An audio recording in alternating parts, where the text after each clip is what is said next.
A very, very good evening to all of you. Namaskaram. Namaskaram Divakaraya. If you're doing good.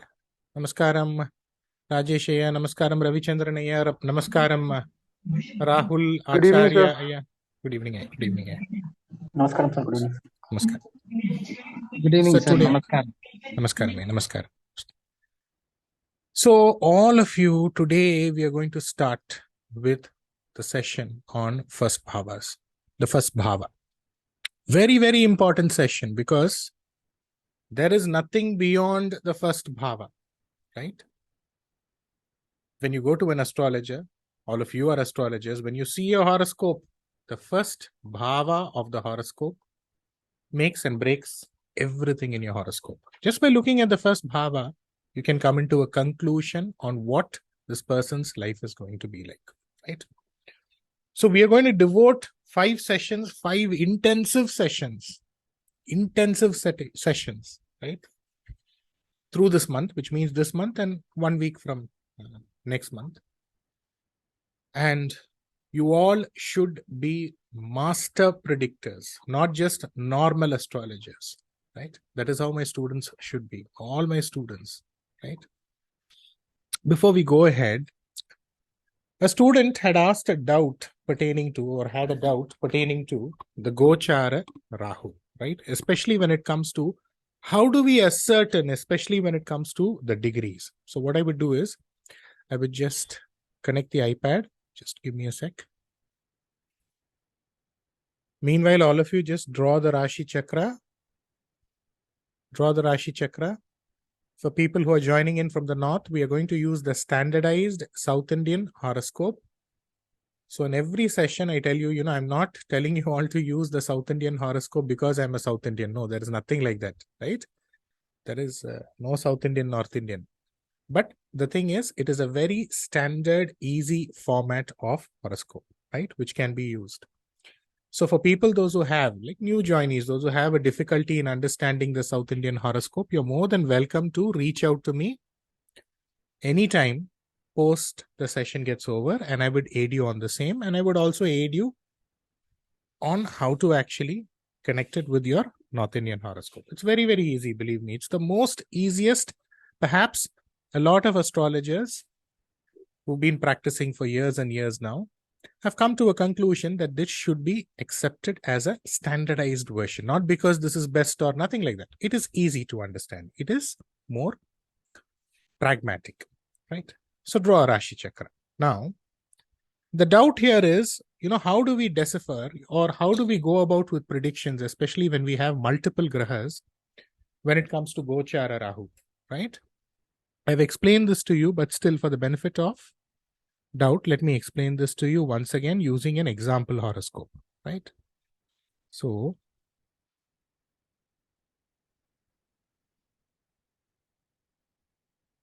draw the Rashi Chakra, right? Now, as of now, where is Rahu? Rahu is in Mesha Rashi, right? Let's put the degree in which Rahu is in. It is in 15 degrees. I'm referring to the GOCHARA, which means the transitory movement of Rahu, not your birth chart, right? Now, let's take this as the birth chart, right? Wherein somebody has a Kadaka Lagnam or Kadaga Lagnam, right? Somebody has, or this person has Saturn, right, in 28 degrees, right? Saturn in 28 degrees. Always while putting the degrees, put a dot, right? And Moon is in 7 degrees, right? Now, please remember, this is his birth horoscope, right? This is the transit Rahu. This is the transit Rahu, which is the GOCHARA Rahu. How many degrees or what degree is Rahu in? It is in 15 degrees, right? So as per GOCHARA Rahu, where would it influence? It would influence where it is positioned, where it is placed. Which Rashi is it placed? It is placed in Mesha Rashi. Right? Next, where would it influence? It would influence Dhanusha Rashi. Then it would influence Tula Rashi. Then it would influence Simbha Rashi. So as per the rule, remember what is the rule that I told you? Always look into the Rashi or the Bhava where a Graha is. Give more focus to that. So which is the Rashi or which is the Bhava where there is a Graha? It is Chandra and Shani. Right? So first for Gochara Rahu, what would you write? Gochara Rahu would influence Saturn and it would influence Moon. Right? Okay. Now let's start numbering. First Bhava, second Bhava, third Bhava, fourth, fifth, sixth, seventh, eighth, ninth, 10th, 11th, 12th. Right? So what are the Bhavas? Shani controls in his horoscope the 7th Bhava and the 8th Bhava. Where is it? It is in the 2nd Bhava. What does Shani signify? Shani signifies my job. Right? Okay. Next is Chandra. Right? Chandra controls the Lagna Bhava. Right? Where is he? He is in the 2nd Bhava. So the questions would be pertaining to what? Partnership, job, change of job, bequest, property, earning, will. Right? Problems pertaining to the job, some expectation from somebody pertaining to money. The 7th indicates the other person.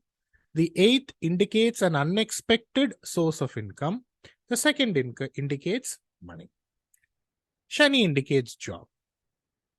Now, if he comes to you, the first question that you need to ask him is, did you change your job? Were you dissatisfied about your job? Did you move from one job to another job?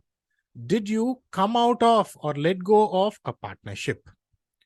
See, immediately I can also talk about Kalatra or wife, but the 7th Bhava and Shani. So Shani indicates job. So give more importance.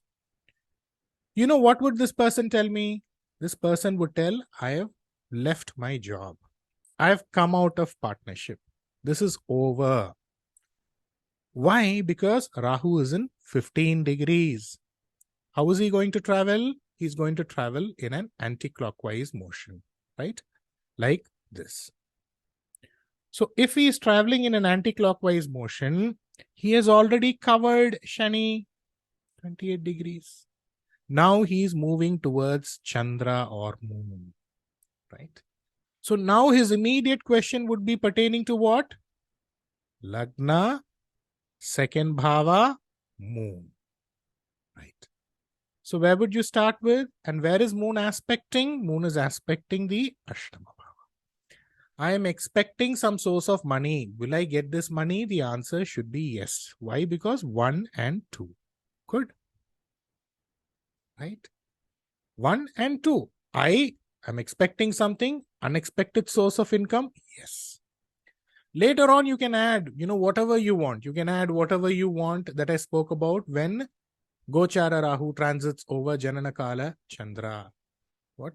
Is there something to do with your mother, mother's health, mother's family, right? All that you can add. Are you planning to travel somewhere, move somewhere? Be careful when it comes to, dealing with people. You may get duped, you may get fooled. He would have told, all of this has already happened. Why? Because when Gochara Rahu transits Shani, who's the Ashtamadhipati, who's the 7th Bhava Lord, there would already be problems, right?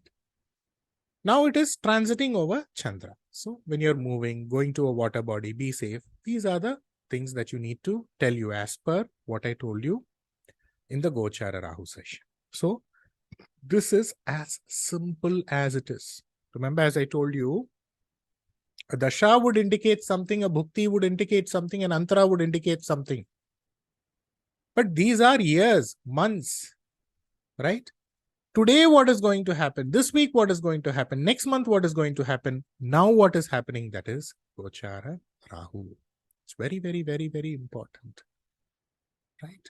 And you should also look into the daily movement of Chandra. See, you should always look into the daily movement of Chandra in order to come up with certain answers, immediate answers. Why am I feeling like this today? Why was I feeling like this tomorrow? See, a student had asked me this question. Sir, my life is like this, my life is like that. So immediately what I did was, I took my handphone, WhatsApp, what time he had asked me his message. Immediately I went to my software. I immediately put his birth horoscope and I started looking into the movement of moon. Right? So moon was placed here for him. Right? In Purva Bhadrapada Nakshatra. Right? Moon approximately, I think it was in 20 degrees. Right? And Guru, right? And Mars placed in Meena Rashi. So if you look at it superfluously, Moon is moving towards Chandra. He should be in a Moon is moving towards Guru. He should be in a happy mood. Why is he complaining so much? Why is he fed up about his life? Why? Because Moon is in 20 degrees. In his horoscope, Guru is in 26 degrees. In his horoscope, Shani was in 25 degrees. So Moon in Kumbha Rashi, you start 1, 2, 3, 4, 5. So 20 degrees, 21 degrees, 22 degrees, 23 degrees, 25 degrees. So Moon is moving towards whom? Moon is moving towards Shani. So he's in a bad mood. After that, he will get into a good mood. After he crosses that 25 degrees, he will get into a good mood. Why? Because when Moon touches that exact 26 degrees, then it would touch Guru. Right? So there are so many ways as to how you can predict. Now, I predicted about what is happening today for him. Can I tell you, what is happening this very minute? Yes. Because for the same person, you know what I did? Okay. He is born. What is his nakshatra? Automatically, as per his nakshatra, which means he was born during the Shukla Paksha, Shukla Paksha Chitra Nakshatra. So for a Shukla Paksha Chitra Nakshatra, what is the Panchapakshi bird? The Panchapakshi bird is a crow. Which is the death day for a crow? The death day for a crow happens to be a Wednesday. When did he ask me this question? He asked me this question on a Wednesday, right? Between 1:12 p.m. to 3:16 p.m. when the crow is going through the death time. So this is Panchapakshi Prashna. Like this, you can go on and on, sir. It's a beautiful subject. It's an enjoyable subject. Every day you can keep enjoying one by one as you predict, right? So let's move into the first bhava. And I'm telling you, this sessions which are upcoming, they are going to be simply fantabulous, fantastic, right? Because you need to keep this one important thing in mind, sir. The moment you attain mastery over bhavas, you are the king, sir. You are the king now. In astrology, nobody can beat you. Nobody can beat you, right? You are the king. You are the boss. You don't have to bow down to anybody. An absolute control over the bhavas is required in order to master astrology, sir. In order to master astrology, right? And after you master, you will flow with predictions. You will flow with predictions. You won't have to strain yourself for predictions. It would just be, you would just be predicting like tap, tap, tap, tap, tap. People would get mesmerized. And that is the way it is, right? So before we enter into the first bhava, as I do for every week, let's start with a few yogas, right? Every week I cover a yoga. So this week, let's start with a yoga. What is the yoga that we are going to cover? Dharma Karmadipati Yoga. You can write it down. Dharma Karmadipati Yoga. See, sir, new joinees, you have to take notes. Notes is everything, right? See, the notes that you're taking, I'm not giving you this PowerPoint presentation. Why? Because it is your work, sir. You need to sit down and take notes. Every day, take one nice 80 GSM bond paper, 90 GSM bond paper, write down beautifully, type it down beautifully, store it in your desktop, laptop, whatever it is. This is your asset, right? This is the fortune that, you are getting in life. So you write your notes. You are going to become the best of best astrologers, and you're also going to be groomed to be teachers. You cannot be sitting. You should always do 2-3 works at a time, right? So you should become a teacher. There's no point just learning from me. You have to practice this month itself, right? And slowly and steadily you should start teaching. So once you create your notes, you will start contemplating in varied modes. You will contemplate in varied angles, and you will become teacher. And guess what? Next year I will come and I will study under you, sir. I will give money. I will pay money. I will study under you, sir. That is how you should be, right? So next is Dharma Karmadipati Yogam. Right? Many people would have this yoga. Many people would have the Dharma Karmadipati Yoga. What is the Dharma Karmadipati Yoga? It is the association between the 9th bhava, right, which is the last trine in the horoscope, right, the trikona in the horoscope, and the 10th bhava, which is the last kendra in the horoscope, right? So, when the 9th bhava lord and the 10th bhava lord are conjunct, I'm not using the word combination. See, I'll be very careful when I'm using words. When I'm telling combination, you go on that track which I'm telling. Now I'm talking about what? Conjunction, which means what? We are talking about classical astrology. Right? So when the 9th bhava lord and the 10th bhava lord are conjunct, or when they aspect each other, or when they interchange the houses, which is called as parivartana, right? Or if they aspect each other's houses, it does not have to be mutual. It can be anyways. Right? Like for example, the 9th bhava lord is aspecting the 10th bhava, or the 10th bhava lord is aspecting the 9th bhava. They will all qualify for a Dharma Karmadipati Yoga. Right? Or, I will give you another rule for this. When the 9th bhava and the 10th bhava lords are strong, independently they are strong, sir, then also it qualifies for a Dharma Karmadipati Yoga, wherein this yoga would function. Right? Sir, madam, what would this yoga do? What does this yoga do? It will give you big position. It will give you big posts. Right? It will get you into businesses, occupation, which move from one generation to another generation, or which stand for generations to come. Right? You have occupations which are generational. It does not always have to be always something big. Sir, I am a barber. My father was a barber. My grandfather is a barber. What is this called? Right? My grandfather started a barber shop. My father started a barber shop. Now I am running a saloon. What is this? That is also Dharma Karmadipati Yogam. My father did this. I am doing this. My grandfather did this. I am doing this. Which means jobs, positions, businesses, which stick or which stand from one generation to another generation. Number 3, they would work or they would build big organizations, big institutions, educational institutions, schools, factories, big positions, which means everything is top post. It is not ground level post. It's always top post. GM, VP, CEO, deputy director, all this, right? Principal, headmaster, all this is Dharma Karmadipati Yoga.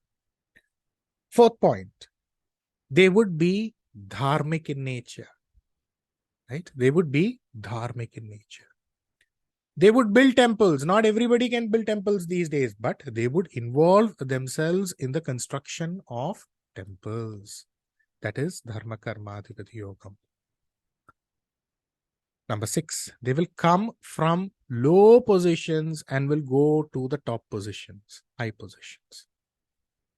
All this is Dharma Karmadipati Yogam, sir. All this is Dharma Karmadipati Yogam. Now this you will read in books, right? But here I am going to tell you something which is not there in books. The rule or the logic that you need to understand that this is a yoga created by the 9th bhava lord and the 10th bhava lord. So whenever I'm talking about 9th bhava and 10th bhava here, immediately your mind should go to Kalapurusha. The 9th bhava, Guru, Kalapurusha. The 10th bhava, Shani. So it's a yoga caused by Guru Shani. Write it down. Now again, draw a Rashi Chakra. Now again, draw a Rashi Chakra. See, how do you identify a person who has a Dharma Karma Adhipati Yoga? Right? How do you identify a person who has a Dharma Karma Adhipati Yoga? 9:30 in the morning, the bus is going to start. They would be on place on time, not at 9:30, by 6 o'clock itself. For the 9:30 bus, they would go to the bus stand, forget about the bus stand, they will be inside the bus by 6:30, 7 o'clock. There is no driver, there is no conductor. He's the first person in the bus. So 6:30, 7:30, 8:30, he's the first person in the bus. But if you go inside the bus at 9:30, he should ideally be sitting, because somebody who has reached the bus stop, bus stand, in the bus by 6:30 for a bus which is going to start post 9, he should be having a chair. He should be sitting on the chair. He should be sitting on the seat itself, at least. No. The bus would be full. He would be standing in the bus. So if you ask this person, so you came so early, you are on time, why are you standing instead of sitting? He will start. No, I came early. As the bus started getting occupied, right, there was an elderly man who came inside the bus. So I thought I will give him this seat, right? And I would go somewhere behind. So I went little behind and sat. Then post that, what happened? A pregnant lady came. So I thought, what, I would go a little more behind, because if she has to go behind, right, as the bus is moving, it would jerk here and there. It should not disturb her, right? So I went to the last row, right? So 2 seats he has already sacrificed. Then after that, I went to the last row, sir. 9:30, the bus is about to start. Suddenly, a handicapped boy came inside the bus. He was standing. No, my heart couldn't bear. So I gave him my seat, and now I'm standing. This is Dharma Karma Adhipati. Whenever you see a person like this, wherever you see a person like this is called Dharma Karma Adhipati Yogam. You will see many people like this, which means they are ready to sacrifice. Sacrificing for others, giving things for others is all about Dharma Karma Adhipati Yoga. Right?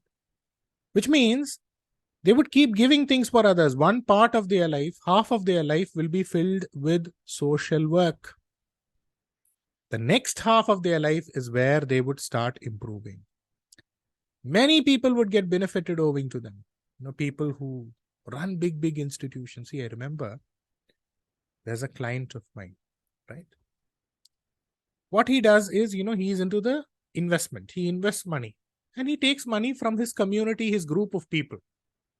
So one day he anxiously called me and he told me, see, I've been doing this for a very, very long time, and I'm very, very, very particular about giving my people my money back. And there's a little bit of problem. I just hope it does not go offhand, because I'm not bothered about me. I'm bothered about other people. So they are always concerned about other people. What will happen to them? What will happen to their livelihood? What will happen to their family? This type of concern. So for all of them who have this Dharma Karma Adhipati Yogam, that first half will be all about others. The second half will be all about reward. Right? The later stages of life would be all about reward. So this is the way as to how you ascertain Dharma Karma Adhipati Yoga. Right? So draw a Rashi Chakra. First you draw a Rashi Chakra. First I will talk about a conventional way, the normal way of looking at Dharma Karma Adhipati Yoga, which everybody should know. Right?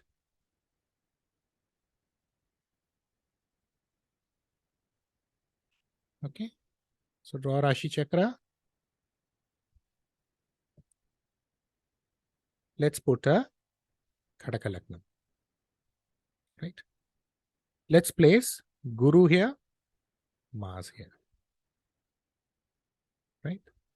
Let me number 1, See, I would stop numbering after a few sessions. This is just to give you an idea, especially for people in the northern part of India. Right? So now, who's the ninth bhava lord, sir? Who's the ninth bhava lord? Guru. Right? Ninth bhava lord is Guru. Right? Who's the 10th bhava lord? The 10th bhava lord is Mars. So Mars and Guru, who are the 9th and 10th bhava lord, right? They are conjunct. They are together. This qualifies for a Dharma Karmadipati Yoga. It's as simple as that. This is a conventional way, simple way of looking at Dharma Karmadipati Yoga. But as I told you, I need to teach you something which is off books.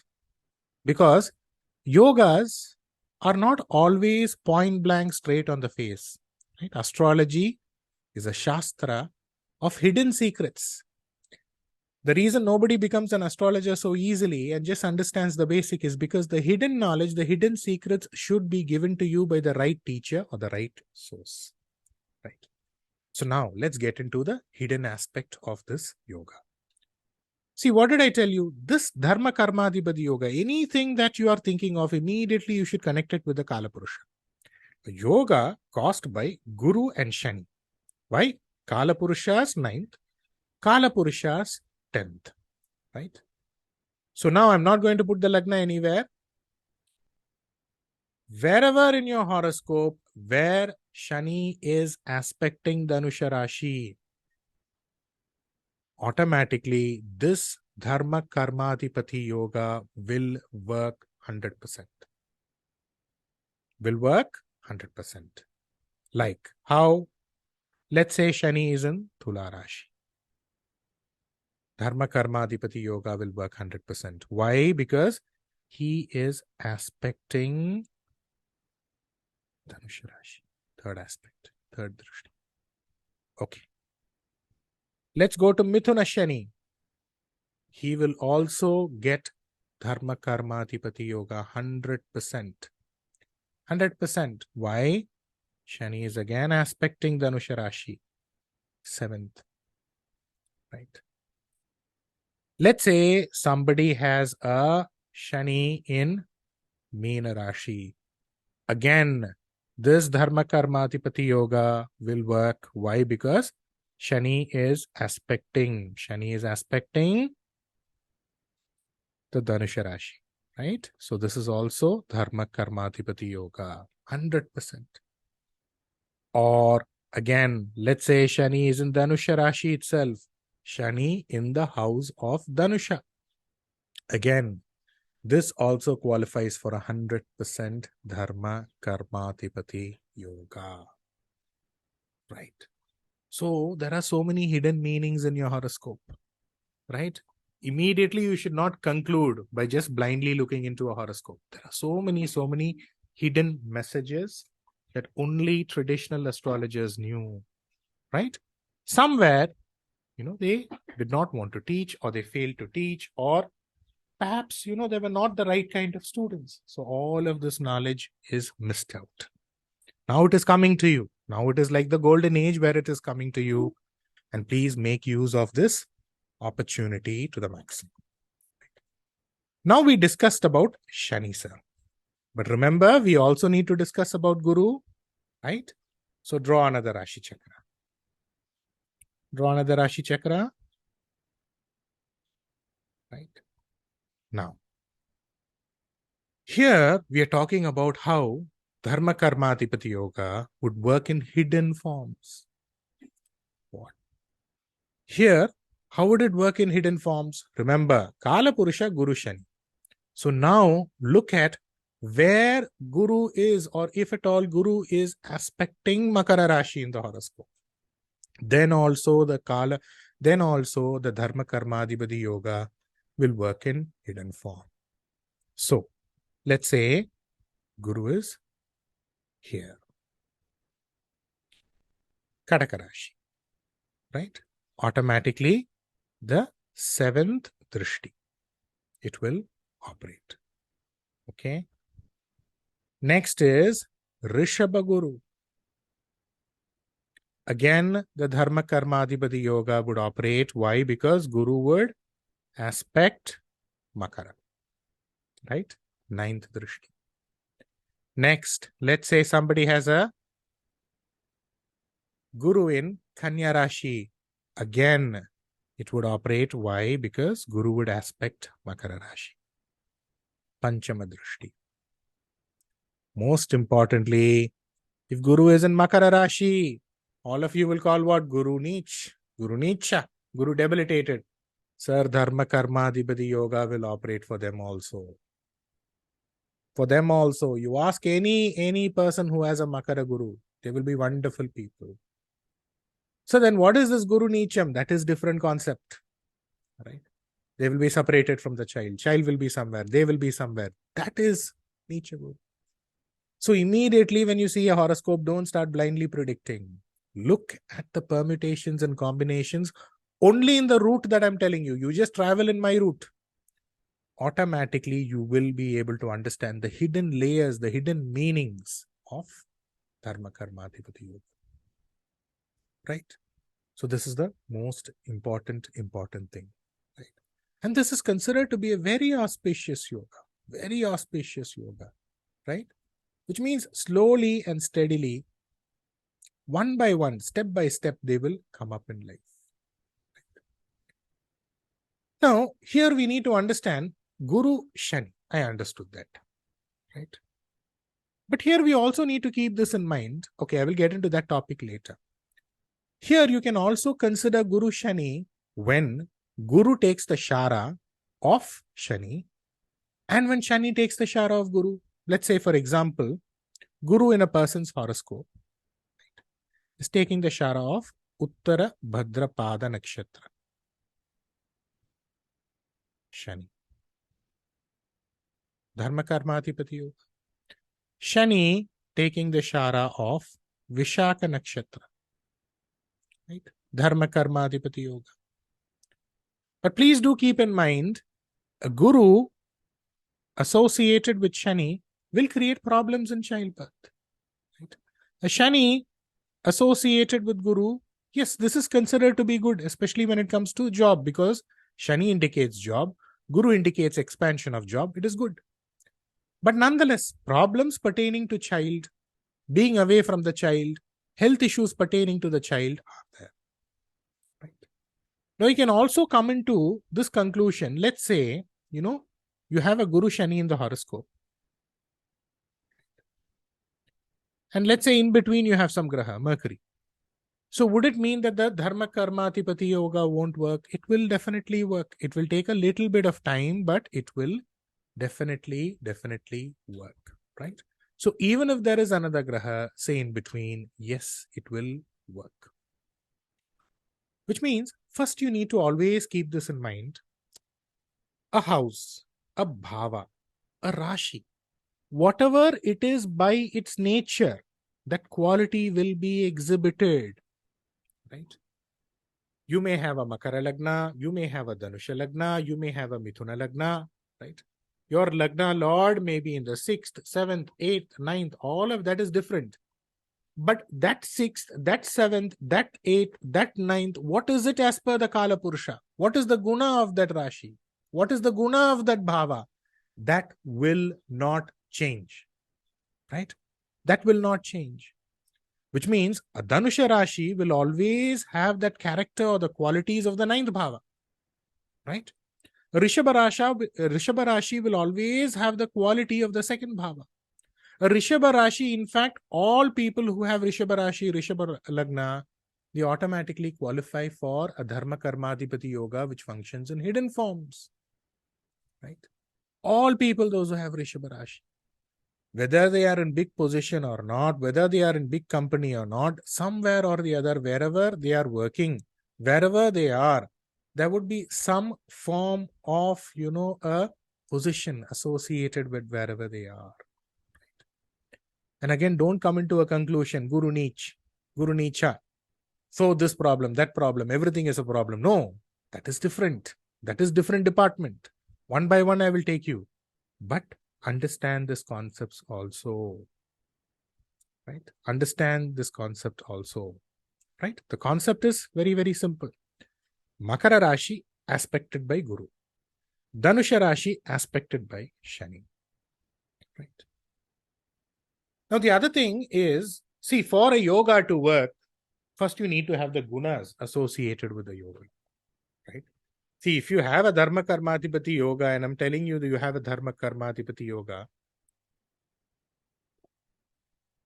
and you're going to the bus, you're sitting in the bus without even thinking about somebody else, then you don't qualify that for that because you don't have the guna. Which means it is the guna which translates into a trait, which translates into an action. So the first thing that you need to do is you need to first develop that guna. Even before somebody tells you a namaste, you should tell namaste. Namaste, sir. Namaskaram, sir. Good morning, sir. Right? The moment you give respect to somebody, even before they give respect to you, automatically you have this yoga. Automatically there is an indication that yes, this yoga is functional in your horoscope in some form or the other. Why? Because what is there in your mind and heart is only going to come out, sir. Right? It's as simple as that. What is there inside is only going to come out. Only what is inside can come out. Right? See, you have Discovery Channel, you have Netflix, you have National Geographic, you have NDTV, Republic TV, all these TVs are there. But sir, for first I need to recharge. First I need to recharge my Dish TV. First I need to recharge the Netflix account or Amazon Prime or whatever you people use. Only after you recharge, you can switch on the channel. Just because the channel is there, it does not mean you can watch it. First you need to recharge. So this recharge is what is inside. This recharge is your quality, is your guna. Only when you qualify for that, that is when it actually reflects outside. Again, agraha nicha, agraha ucha. You should not just blindly go and predict, right? Each of them has their own qualities, right? Which means there are people who have many grahas nicha. They are doing wonderfully well in life, phenomenally well in life. And you will understand this only when you spend years and years studying horoscope, right? If you superficially look at horoscope, you won't get all this. And there are people who have many grahas ucham, many grahas ucha. They are jobless. They are not doing anything big. Why is it? Which means yogas don't function directly, right? Yogas don't function directly. And only when I explain to you like this, how I'm explaining now, telling you to draw a birth chart, me constructing a birth chart, Rashi Chakra, and explain to you, then you would understand the hidden sukshamas behind each and every yoga. Which means yogas always have a hidden form of functioning.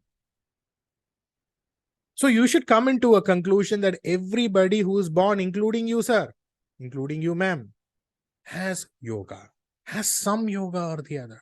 You should come into a conclusion. If you're breathing, there is a yoga operational, sir. Right? Every horoscope has some form of a yoga. See, let's say somebody tells you to perform a parihara, a nivarti homa. You go to an astrologer. He tells you do this, do that, and this will happen within 6 months. You will get a job within 6 months. Right? Or you will get married next year. Right? So, happening or not happening is not important. Just because something happens, you don't make this astrologer God in life. Just because it does not happen, you automatically don't make this astrologer a dummy. Don't do that, right? Which means when something does not happen as per what you desire, right? Which means you went to this temple, you did this parihara, you did this nivarti, you did this homa, you should think, see, astrologer has been guiding me properly. Astrologer has told this would happen. I have done the nivarti homa. I have gone to the temple. Why is it not happening? Oh, it's okay. Maybe it's going to happen late. This is the kind of mindset that you should develop, right? Not immediately go to, what? This god is not correct. That temple is not correct. This astrologer is not correct. Don't do that. Why? Because there is a time for everything, right? There is a time for everything. And what is this time for everything, sir? In Tamil, there is a saying, Kutti Chukran Keduppan. What does it mean? It is not that, a person who has a Shukra Dasha in young age, they become spoilt or they don't get the benefits of Shukra Dasha. Kutti means small. Shukra means Shukra. Dasha, Dasha. Kedipan means will spoil, which means when you get a Shukra Dasha in a very young age, you will get spoiled. You'll become a spoilt brat. It does not mean that. When you get a Shukra Dasha, when you don't know how to value Shukra Dasha or Shukra or money or Dhana, then automatically you may not be able to make the best use of it. This is what it means, right? Which means, what I'm trying to tell you here, sir, yogas, when they work quickly for you in life, right? When they work quickly for you in life, right? Automatically it can create problems. When they work late for you in life, it will be long lasting. It's as simple as that. Sir, 5 lakh rupees I'm depositing in the bank. Ma'am, 5 lakh rupees I'm depositing in the bank for 2 years. What is the interest rate? Same 5 lakh rupees, sir. I'm depositing for 5 years. Now, what is the interest rate?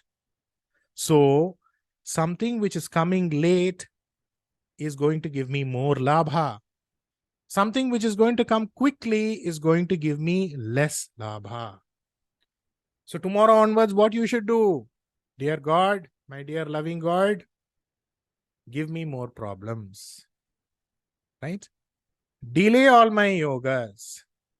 Whatever I need to do, let me do today, let me do tomorrow, let me do for this year, that year. Right? Give me all problems through these years. Why? Because your later life would be good. Right? Only when your later stage of life is good, then you would be able to value it, sir. Right? Then you will be able to value it. Just you skip one meal and you eat that next meal, sir. You know how much you will enjoy? That same meal.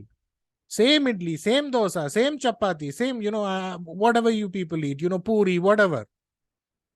It will be very delicious, sir. Same wife, same cooking, same, everything is same. But the taste is so different. Which means if you just delay your gratification for a small duration of time, you're able to treasure it more, you're able to enjoy it more, you're able to safeguard it more, sir. Safeguard it more. Right? Which means a graha is definitely there to give you some form of yoga or the other. Whether you pray, whether you go to this astrologer, don't go to this astrologer, go to this temple, do this homa, do that homa. Somewhere or the other, a graha is designed to give you some form of a yoga. Right? But here, we also need to keep this in mind. You need to understand where it is positioned. You need to understand where it is aspecting or the drishti. You need to understand this, and then you would be able to understand when, how, what. Let's say a graha is in a position where he is not able to give you a yoga. Some of you will be like, sir, my Shani is in this bhava. My Shani is in the 6th bhava. My Mars or my Mercury is in this bhava, in the hidden bhavas, durbhavas. No.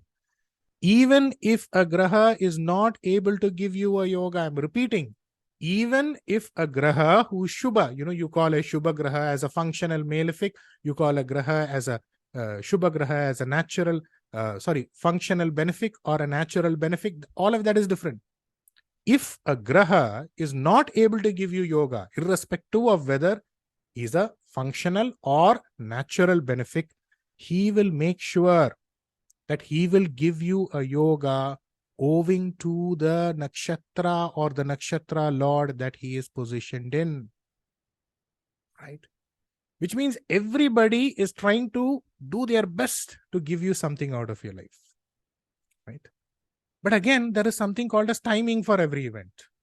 Which means, just because a 6th bhava's dasha is running, you cannot tell a 2-year-old, 3-year-old child or a 5-year-old child, you don't go to LKG, you don't go to UKG, 6th bhava dasha is running, so you go for a job. Can you tell that? Or just because there is a small child, who's say about 5 years, 6 years old, and he is going to the 10th bhava lord's dasha, you cannot tell it is a karma dasha and he's going to die. Right? So always you need to understand the time, the situation, the kala desa vartamana, right? And predict. And yes, there is a concept of durbhavas, but you also need to understand durbhavas also mean something. I've explained that to you in the bhava karakatva class. Let's say The 9th Bhava Lord and the 10th Bhava Lord, the Bhagyadibadi and the Karmadibadi, they are in the 6, 8, 12. Right? Immediately you'll get frightened. There is nothing to be frightened about it. Why? Because the 10th Bhava Lord, let's say it's in the 6th, Udyohasthana, very big Bhagya pertaining to job. Very big loan also you will get from a bank. But what happens? The 9th indicates your father. It will impact your father's health. The promotion will be late. Big job, but promotion will be late. Right? 6th Bhava, automatically you will get rental income. Okay, what about the 9th Bhava and the 8th Bhava? Automatically you would get what?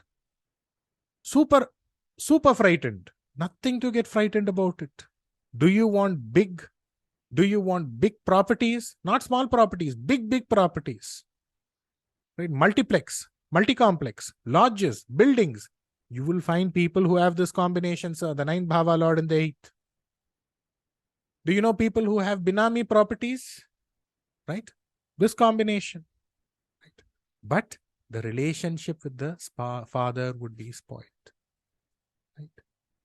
So you need to understand and dissect each and everything. Of course, I'm not even going to teach you how to understand, because as the classes are going to proceed, you are just going to talk through me.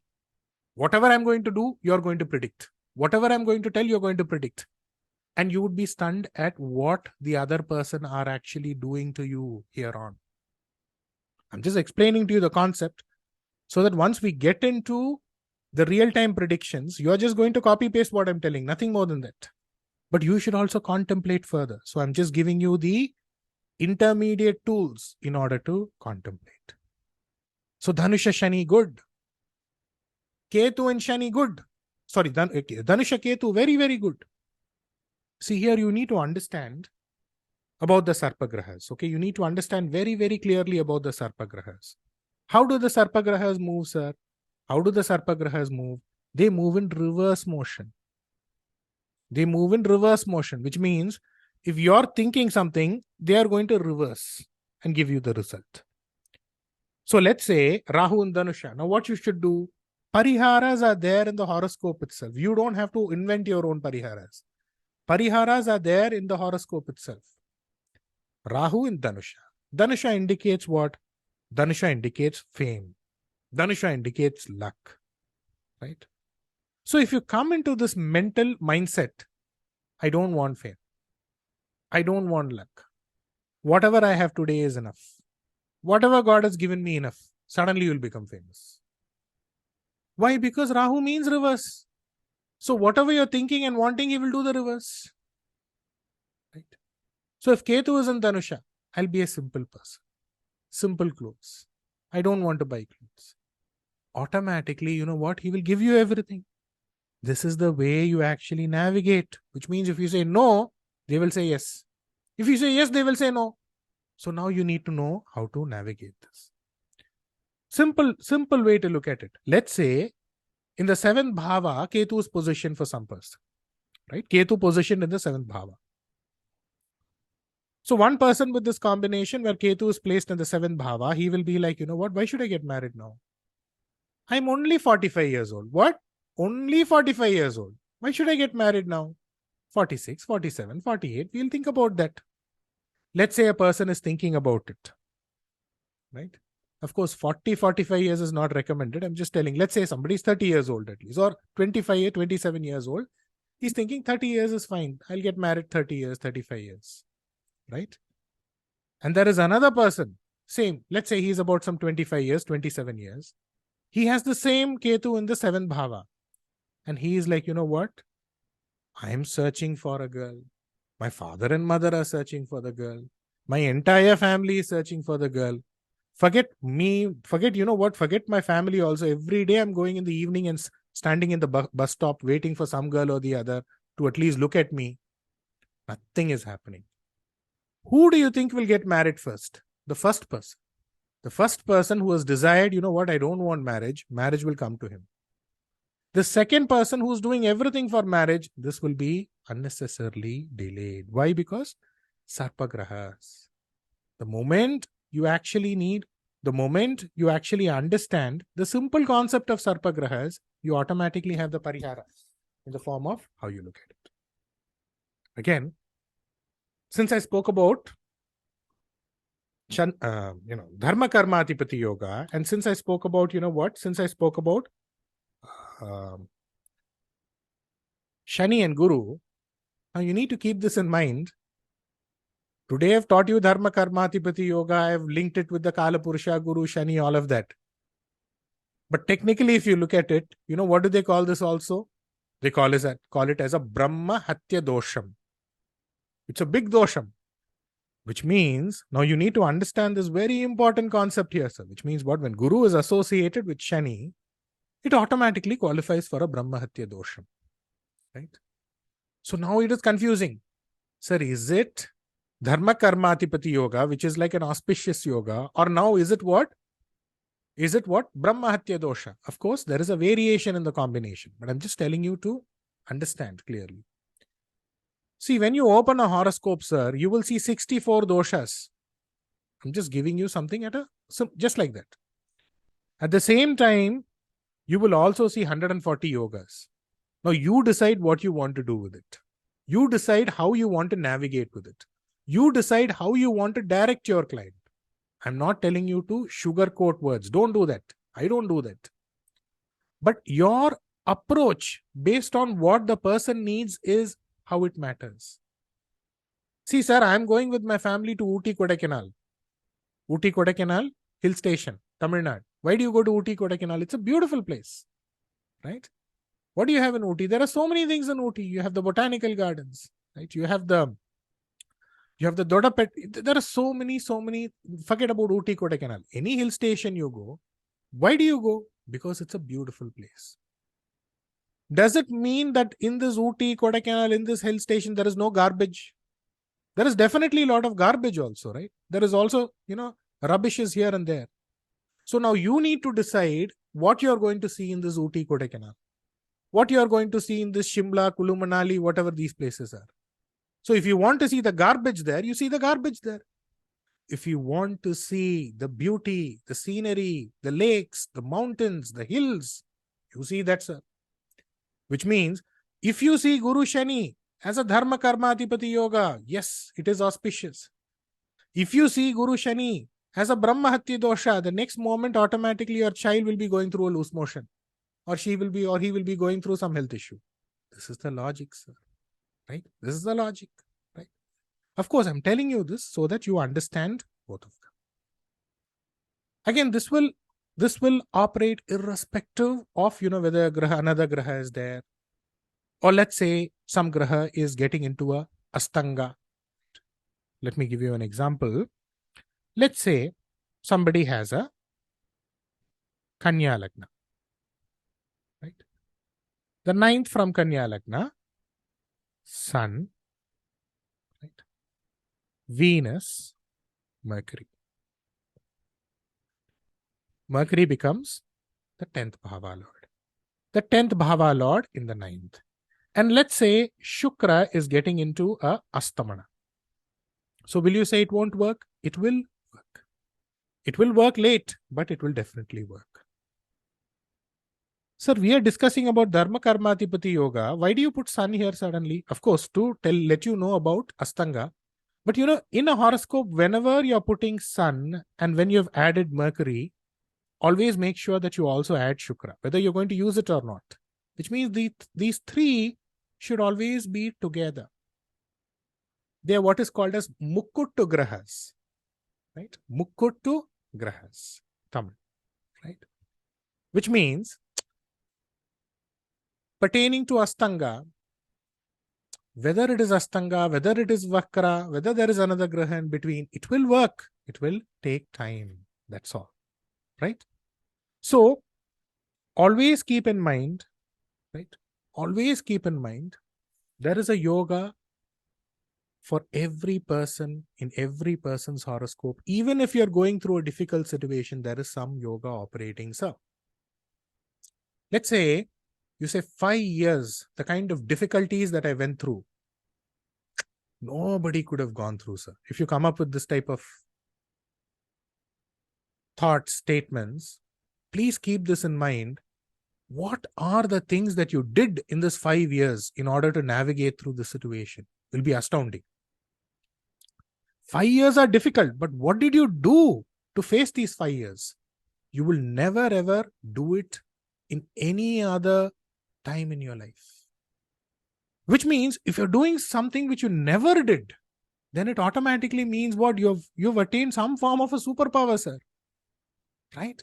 Which means even in the toughest of situations, there is a yoga operating in order to make sure that you face, you overcome, you subjugate, you buffer that situation. Right? Like this example here, getting back to this example here, what would this Astanga do? It will give you a loss of job, then another job. Something to do with father, maternal uncle, they will have problems, right? But nonetheless, you will come up.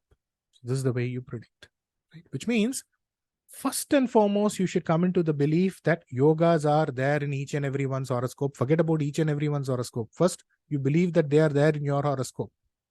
Immediately don't look into the Durbhavas and say that, you know what, this is the way my horoscope is and I'm going to go through problems. No, there is nothing like that, right? First, you start believing in your horoscope, right? First, you start believing that there are yogas in your horoscope. My horoscope is a good horoscope, right? And then you start predicting. Immediately when you open your horoscope, you should not be like, oh my God, Shani in third bhava. Oh my God, Rahu in fifth bhava. No, that is not the way it works, right? You should not get frightened and you should not frighten everybody, right? So the moment you see a horoscope, immediately, Shani in third bhava. Okay, what are the attributes of Shani? What are the attributes of third bhava? First of all, you don't have to think so far. I'm going to tell you everything. But I'm just giving you the groundwork here, right? Rahu in fifth bhava. What are the attributes of fifth bhava? What are the attributes of Rahu? This way or this angle you need to think, right? Which means you also need to keep this in mind. Shani also has a quality of doing some great good. The greatest of good. Ketu also has the quality of doing the greatest of good. Why? Because Ketu indicates wisdom, jnana. Without wisdom, can you do something, sir? Nothing you can do. Without wisdom, you are a big zero in life, right? So you need wisdom. You need knowledge, right? You need jnana, right? So let's start with the first bhava. Let's start with the first bhava. Write down first bhava. Number 1. It is the first bhava. It is the first. Write down. Right? Which means, please understand. The more that you attain a complete command over bhavas. Command, sir. Command is the word. Nobody can beat you, sir. Nobody can beat you, sir. I'm telling you through experience. Right? Number 2, the first bhava is called as what? Lagna bhava. Right? Number 3, the Karaka graha for this bhava is Sun. The Karaka graha for this bhava is Sun. Right? Number 4, the Lagna indicates your life. Uyir. Life. Uyiron. That's what it is called in Tamil. Right? Which means wherever the Lagna is positioned, wherever the Lagna is placed, whichever Rashi, sir, that is the root, that is the tree. That is the root, that is the tree. Which means the root grows into a tree. The root, the tree, the seed, that is your Lagna, sir. Of course, the tree would grow. The tree would grow, it would branch out, it would give fruits, it would give flowers. Those are the other bhavas in your horoscope. But what is important? The tree is important. Only if there is a tree, there are branches. Only if there is a tree, there are fruits. If there is no tree, no fruits. So the Lagna is the tree, the Lagna is the root. Right? Which means Lagna is the main in the horoscope. It is the life in the horoscope. Right? Which means once you understand this Nirnaya of everything, be it Ayul, be it Ayul Balam, be it, life force, everything will be easy. You just need to understand the concept. Okay. Number 5, Lagna indicates color. Lagna indicates color. Color means not that, I'm dark, you are white. No, that is not the color that we are referring to, right? Immediately don't go to the skin color. Though it can also be a way to gauge or understand the skin color, right? But What does the color mean? Right? What does the color mean? Write down. See here, wherever the Lagna is and wherever the Lagna Lord is, it indicates your lucky color. That's all. Right? It does not indicate your color. Of course, it can be used as a important tool to understand it. But it indicates your lucky color. That's all. Example, Rishabha. Lagnadibadi Shukra in Simha. Rishabha Lagna. Right? Rishabha Lagna.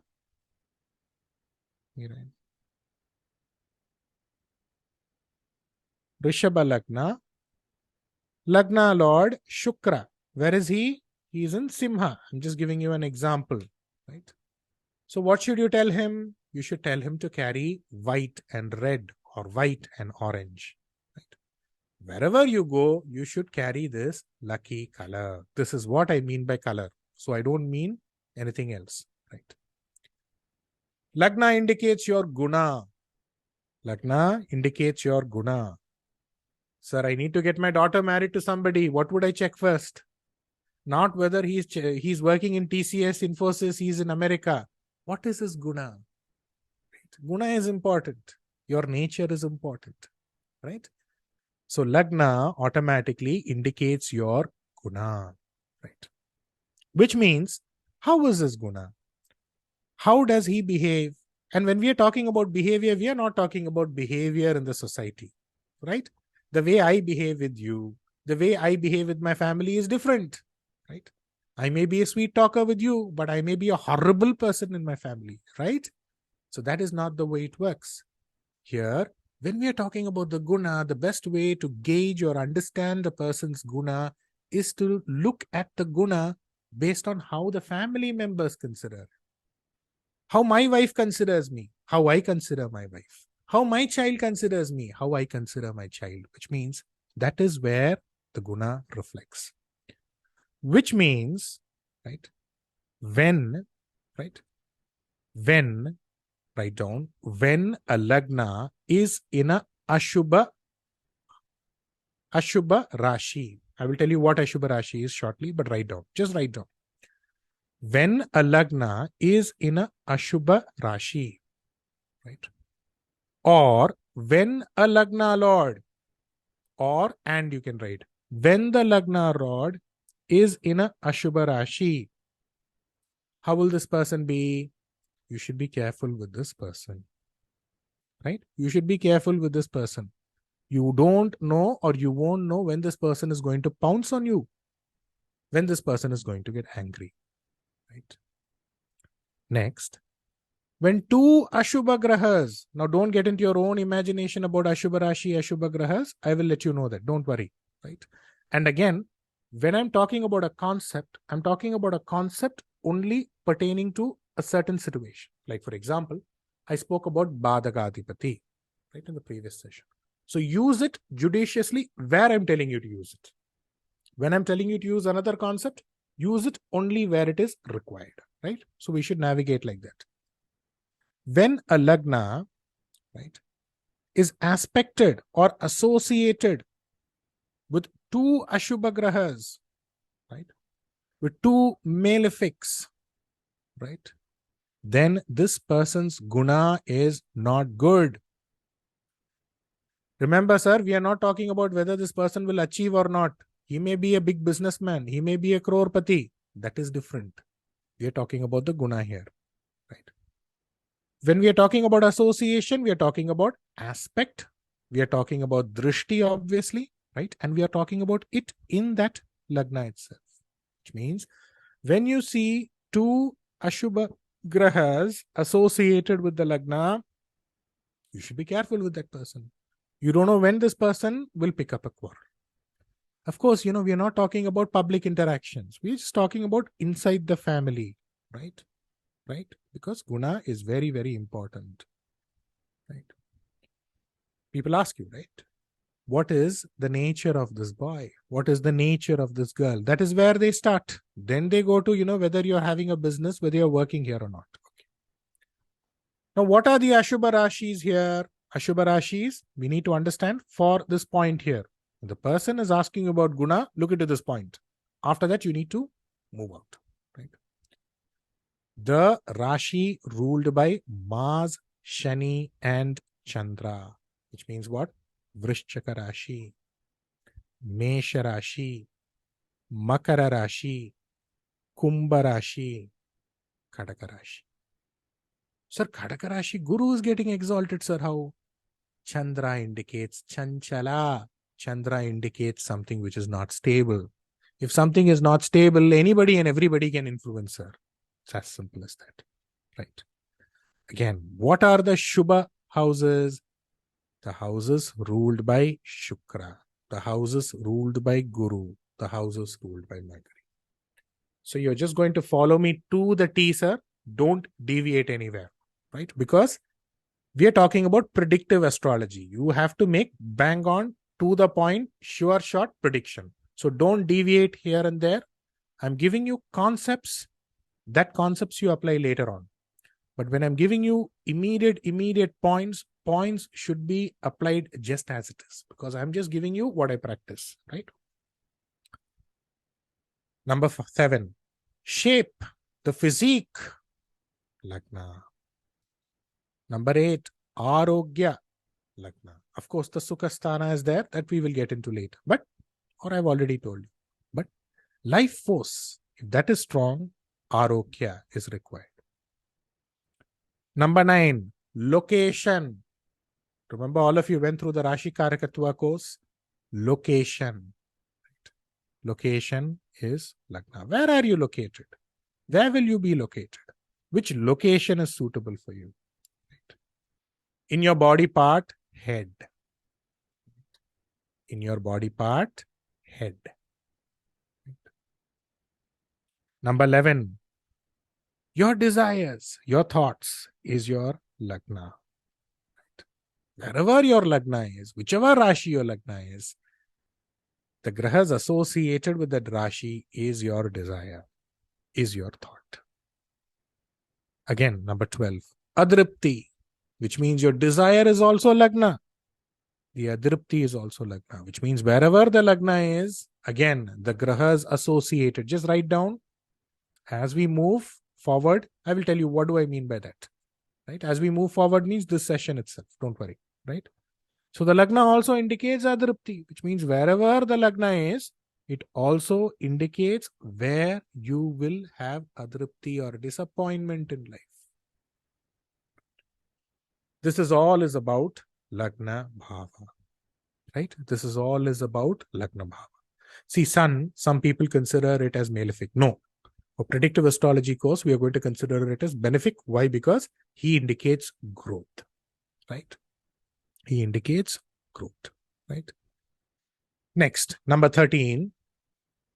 It is the Bhava which signifies Ganapati, Vinayagar. These are the names that we use in the southern part of India. For people in the north, Ganesha.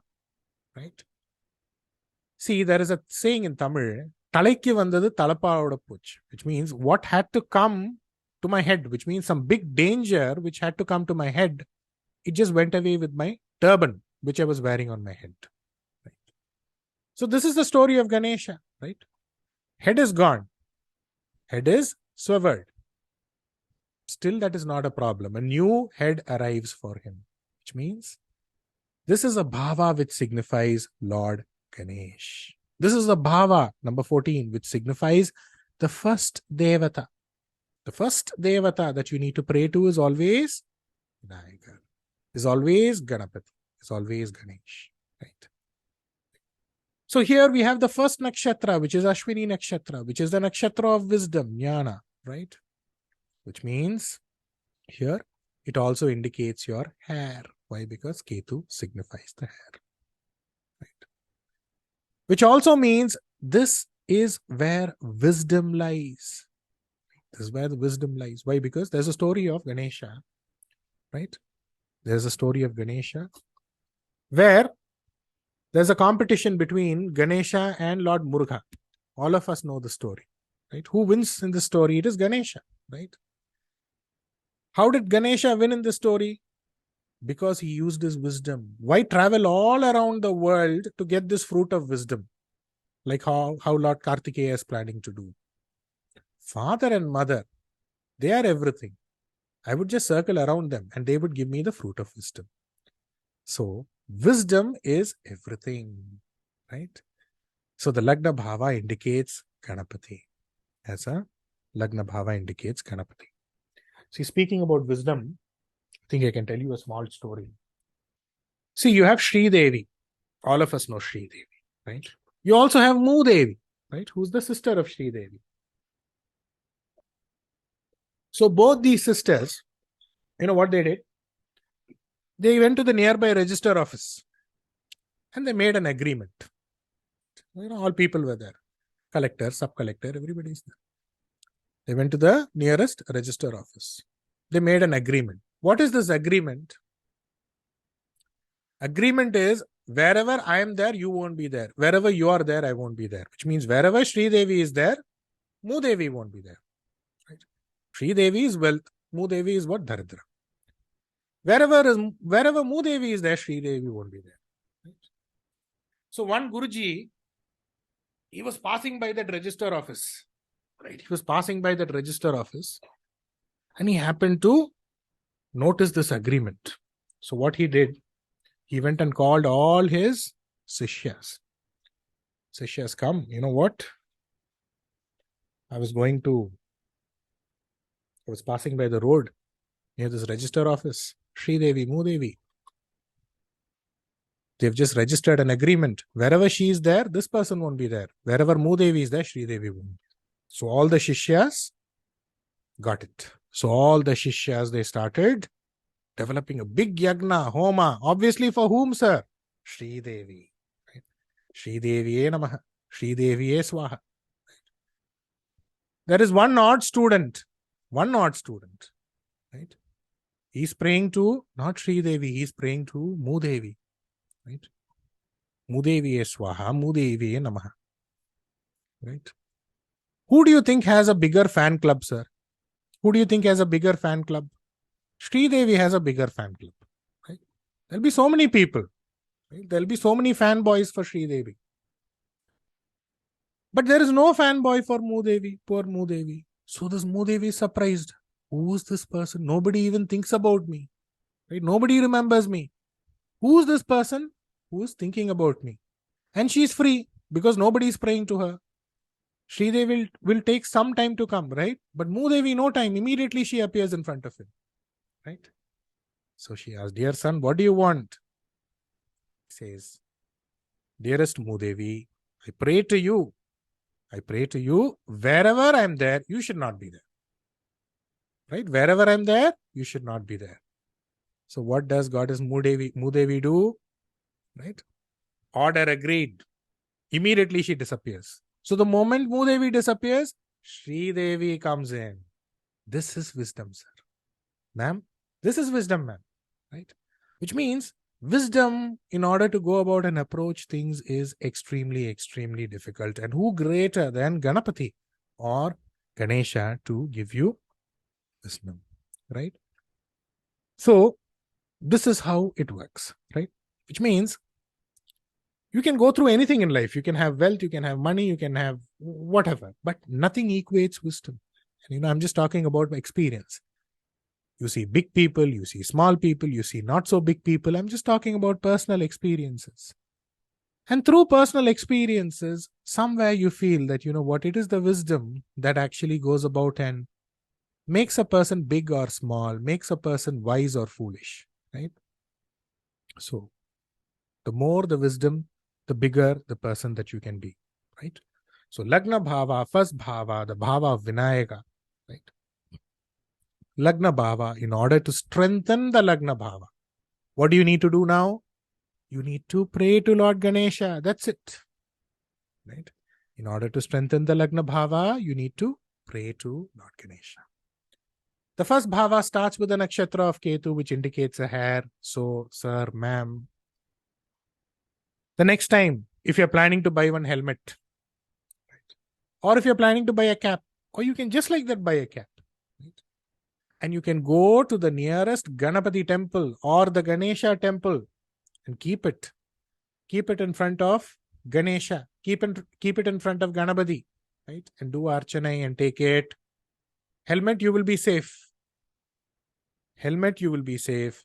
Cap, you will become or you will get into very, very senior positions. Because head of company, head of department, right?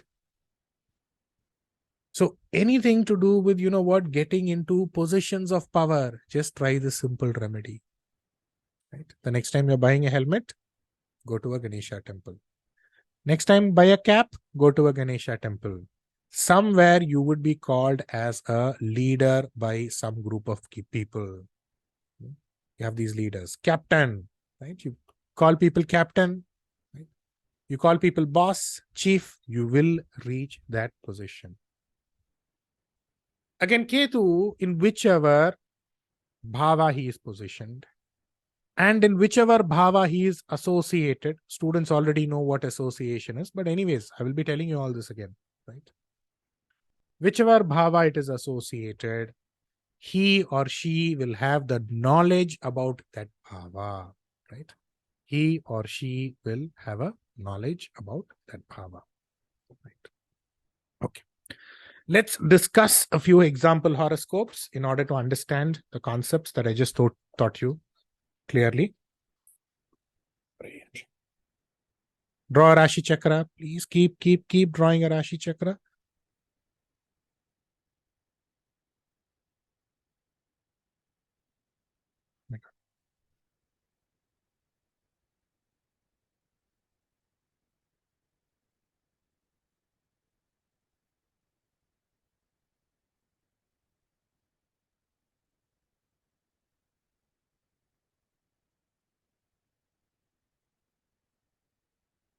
Draw Rashi Chakra. Okay. So, Rishabha Lagna. Right? Rishabha Lagna. Lagna Lord Shukra is placed in Kumbha. Which means, where is Lagna? Lagna is in a Shubha house. Right? Where is Lagna Lord? He is in a Ashubha house. Ruled by Shani. So how do you predict for this person? We are talking about prediction based on gunas, right? We are going one step at a time. He will have 2 gunas, right? He won't be happy. He will be happy for some time. Suddenly he will become an angry man. So you should ask all this only to his wife. If it's a girl, you should ask only all this to her husband. They would be only able to tell you the story, right? Which means suddenly happy, suddenly sad. Or one half of life will be full sad story, another half of life, or one half of life will be full positive story, another half of life will be sad story. This is how it is, right? You would find some people, this person did not know even how to talk to people. Now look at him, he's behaving like an orator. He has become an orator. So it's purely based on where the Lagna is and where the Lagna Lord is. Let's draw another Rashi Chakra.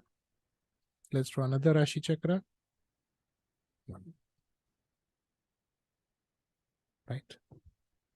Let's say Dhanusha Lagna. Right. Dhanusha Lagna. Lagna Lord Guru. Where is he? He is in the 10th bhava in Kanya Rashi. Right. Which means, as I told you, you should always ask the guna not to friends. Right. See, my guna, they should not ask you. I'm teaching you. So I'm talking very, very nicely to you. You should ask my guna to my wife. Right. That you should ask my guna to my parents. Same way. Right. So now if you look at this, both of them are Shubha houses. Shubha Rashis. One ruled by Guru, the other ruled by Buddha. So what would his guna be? He would be a Shanta guna. Right? He would be a happy person. He would be a calm person. So this is the way you differentiate the guna. You would find some people, if you ask their wives, Sir, how's your husband? Ma'am, how's your husband? My God, you cannot predict him. 4 days he is happy. 4 days he is suddenly sad and he is suddenly angry. Right? Or you ask somebody, how is your wife? 4 days she is happy. 4 days suddenly she would turn around her head and she won't talk. Right? This is what the gunas are. Right? Next, another. Let's draw another Rashi Chakra. Let's draw another Rashi Chakra because you need to apply these concepts.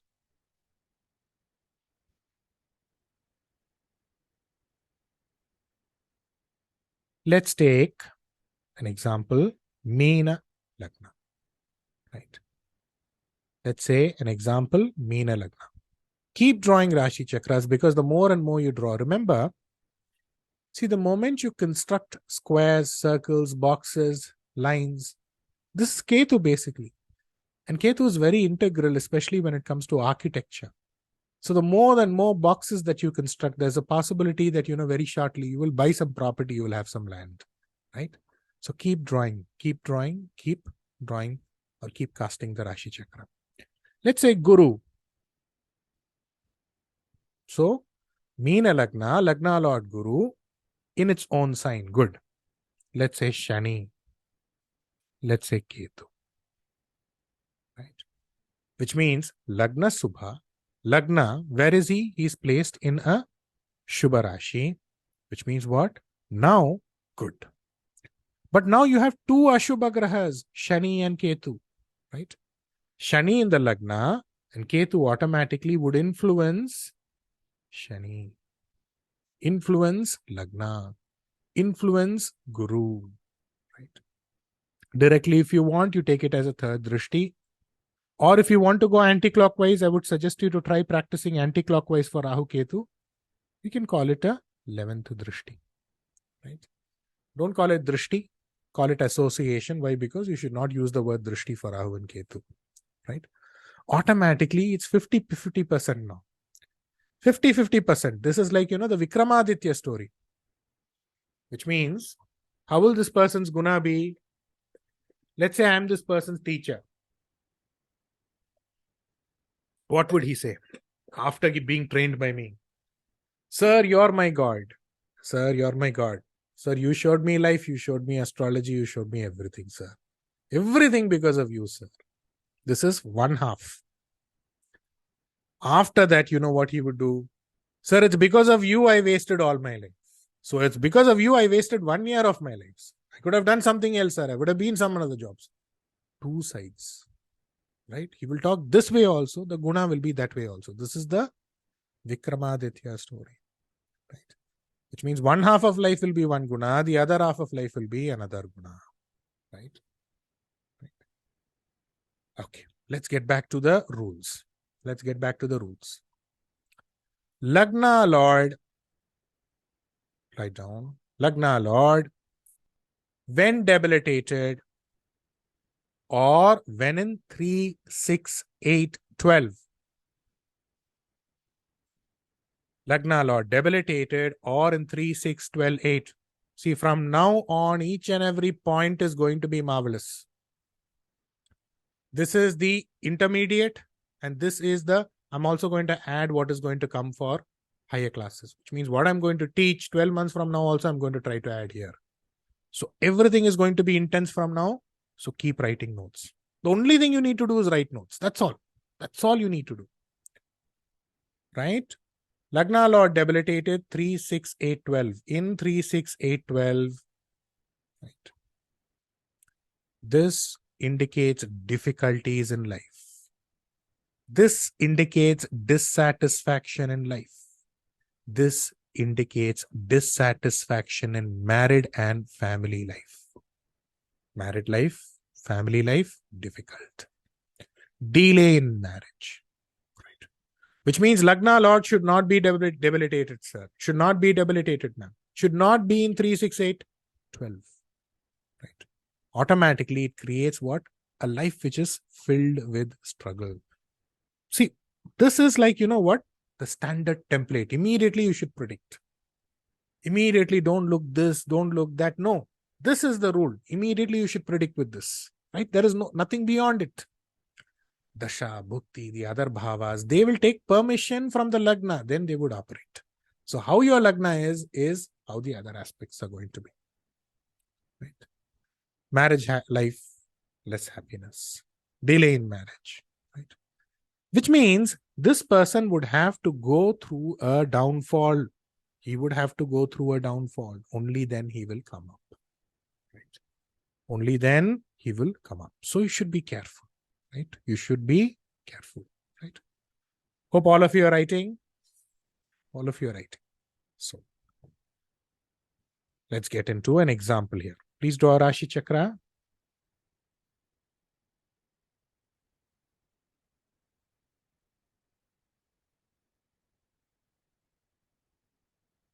Let's take Mithuna Lagna. Right? Lagna Lord Mercury. Let's say Mercury is here. So where is Lagna Lord? Where is Lagna first? Lagna is in Mithuna, right? Subharashi, right? As per the concept of Guna. Where is the Lagna Lord? He is in the third bhava. So he will have to go through difficulties, right? Immediately when we say difficulties, we should also give him solution. So step by step we will go. Don't worry about that, right? Next, another horoscope. Draw another horoscope. Now, let's say Simha Lagna. Right? Lagna Lord. Lagna in Simha. Good. Right? Remember I told you Sun indicates development. Good. Where is Lagna Lord Sun? Third. He is debilitated. Which means what? Life will be difficult. Family life will be difficult. There would be delays. Right? A few people, they would get into arranged marriages. Right? So you should be careful about that. Right? Next. In whichever nakshatra the moon is, right? In whichever nakshatra the Janana Kala moon is, or the birth moon is, from that, right? From that, you just write down. I will give you the example. Don't worry. Just write down. From that nakshatra, if the Lagna or the Lagnadhipati, both, right, is in 1, 3, 5, 7, 22. 22 is called Vainashikam. Here I'm just using the concept of Tarabalam. Right? There would be some problem or the other, difficulty or the other, which would keep coming in their life. They will have to go through difficulties. They would have to go through difficulties.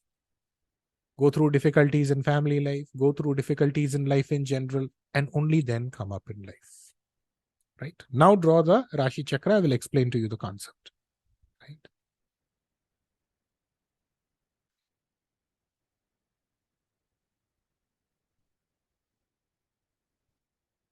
Let's take Simha Lagna. Okay? Right? Simha Lagna. The Lagna is positioned in Magha Nakshatra. Right? The Lagna is positioned in Magha Nakshatra. What is the Rashi of this person? Let us say the Rashi is Meena Rashi. Okay? And where is the moon positioned? Which means what is his birth nakshatra? Let us say the birth nakshatra is Uttara Bhadra Pada. Or what is called in Tamil as Uttarattadi nakshatra. Right? So now you need to understand on which nakshatra is moon placed? Moon is placed in the nakshatra of Uttara Bhadrapada, which is a nakshatra of Shani. Okay? Take this into account. In which nakshatra is the Lagna placed? Remember I told you the Lagna Lord also, that you get later on. Now just understand the concept. Lagna is positioned in Magha Nakshatra, which is a nakshatra of Shani. So first you start.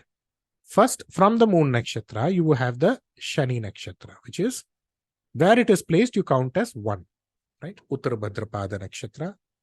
Next would be the nakshatra of Mercury after Uttara Bhadrapada, which is Revati, right?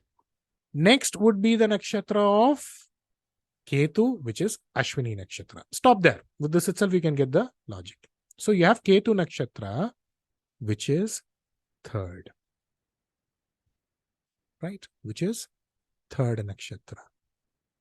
And you have Ketu nakshatra, right?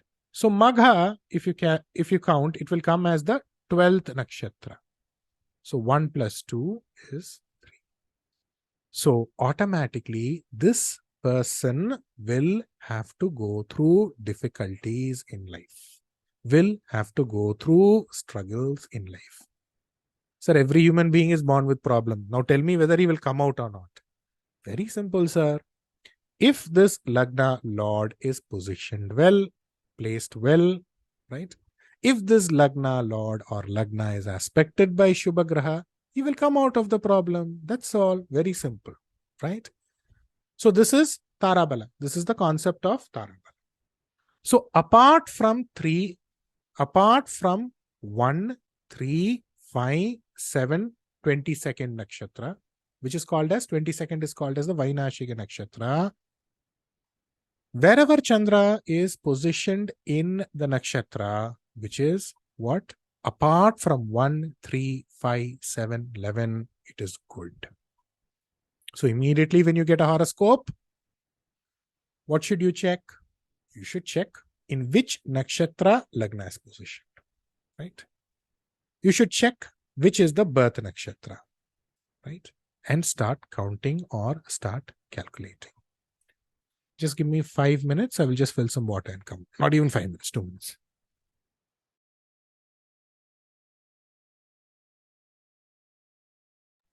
So hope you've understood the logic using the example chart, right? So we'll continue for 20 more minutes. And then we will take a short break, right? Next rule. Wherever Lagna is positioned, Lagna Lord is positioned, right? If the Lagna Lord is Bala, if the Lagna Lord is associated with Shubha Grahas, now please understand, you're just going to stick on with what I'm telling you, right? I'm not referring to functional benefics. I'm not referring to functional malefics, right? I'm just talking about Shubha Grahas in the form of Guru, in the form of Shukra, right? In the form of Sun, in the form of Mercury. That's it. You just take them. That's all, right? Whenever the Lagna Lord is Bala, Bala means you all know what Bala is. Or when associated with Shubha Grahas, right? He will come out of difficulties, right? He will come out of difficulties and he will develop in life. Again, one more example chart. You have to keep drawing horoscopes here, ma'am.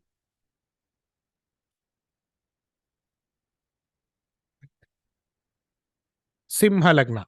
Let's start with Simha Lagna, right? Let me number for your convenience. Very simple, ma'am. You just need to write anti-clockwise, right? Lagna Lord Sun in the 6th bhava, right? Lagna Lord Sun in the 6th bhava. Put Guru in the 12th bhava, right? Now what is happening here? Lagna Lord, right, is in the 6th bhava. It is the Dursthana, right? Again, what else is happening here? Guru is getting into an exalted position, Don't get into Guru is in 12th and all. No. Guru is exalted. Is Guru Bala? Yes, he is Bala, right? Guru is getting into an exalted position and he is aspecting the Lagna Lord, sir. And he is aspecting the Lagna Lord, which means he will go through difficulties, but he will go through difficulties like what? Accidents, litigation, loans, all this will come in his life, but he will come out suddenly. He will come up suddenly. He will be victorious. He will be victorious. Let's go with another example chart, sir. Another example chart, ma'am, immediately draw. Right.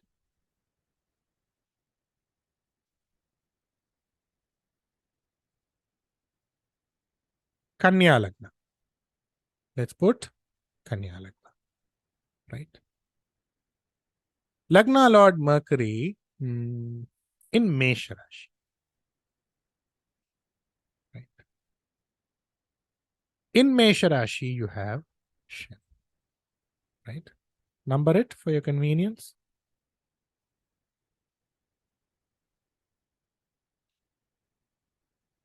What is it?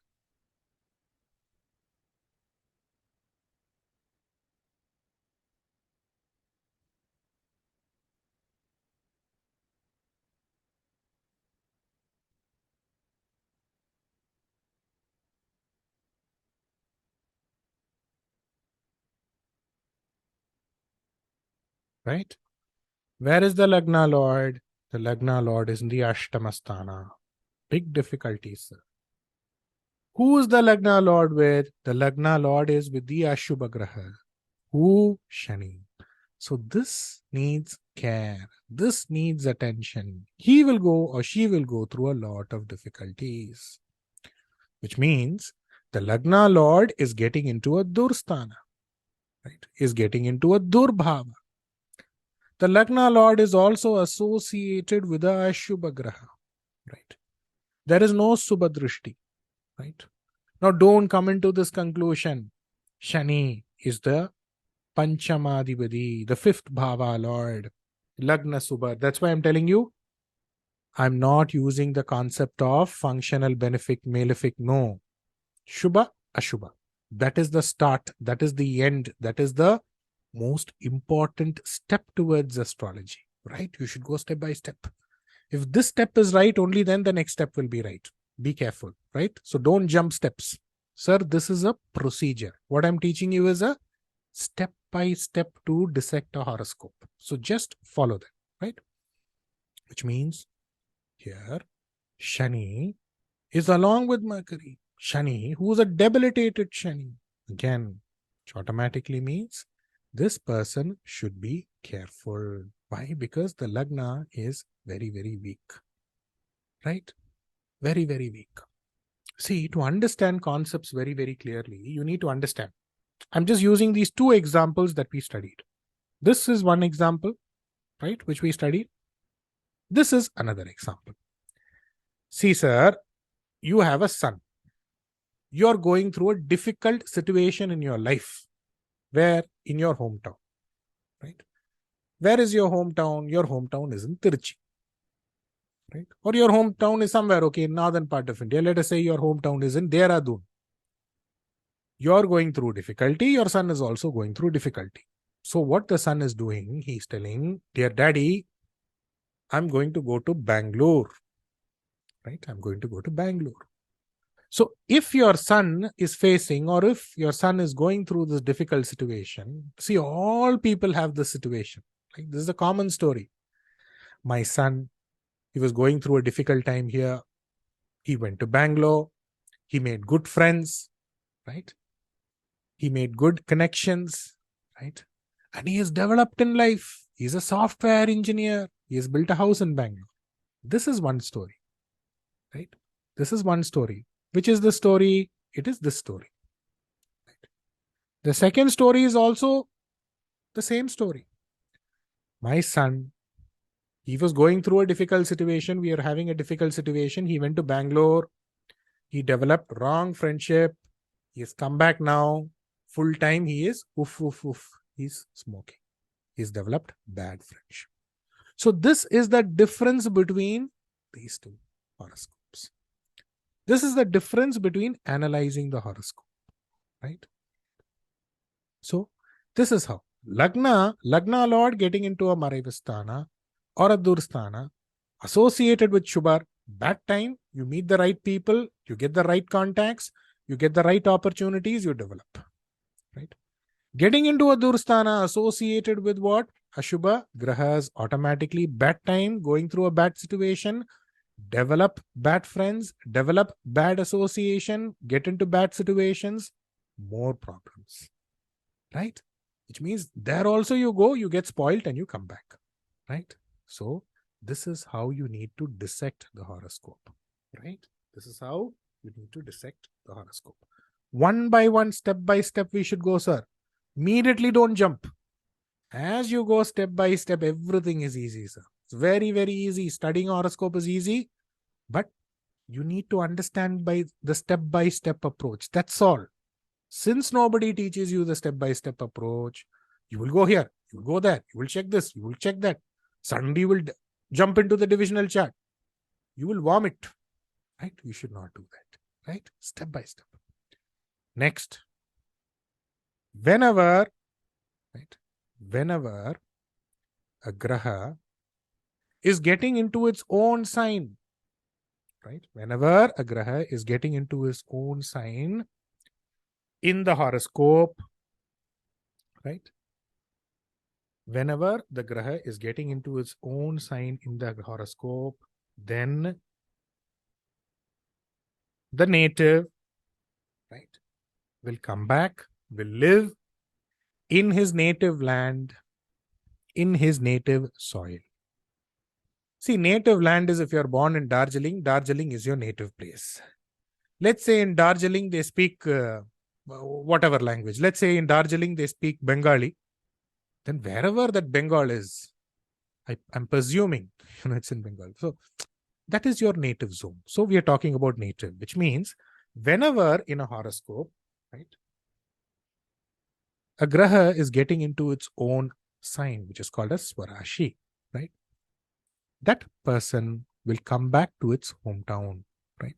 Will come back to his home state, will come back to his home district, will live in his home state, will live in his home district. It will give him that bhagya, right?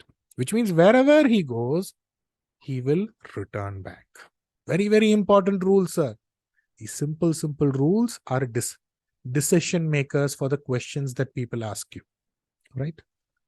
Again, which means wherever, when you see in a horoscope, any one graha also is getting into its own sign. And if somebody is asking you, will my son return back to India? Yes, he will return back to India. He will return back to his native district, native place, native land, right? Next. Whenever a person is going through a dasha, bhukti of a graha, which is getting into its own sign, there will be a question pertaining to his native place. There will be a question pertaining to his native land. Right?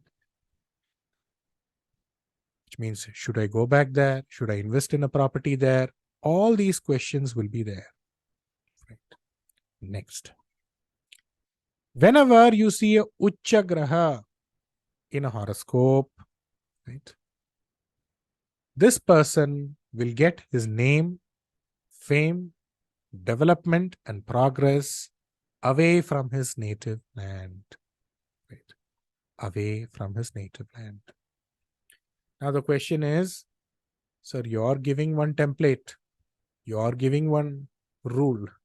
Horoscope will come with different rules. How do I predict? Which means, in a horoscope, when there is a Ucha Graha and when there is a Graha in its own sign, then the person would live in his native place for some time or live in a foreign land for some time and return back into his native plane afterwards.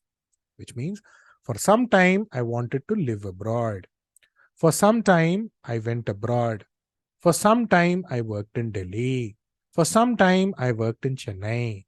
Now I have returned back to Calcutta. I have returned back to my native place.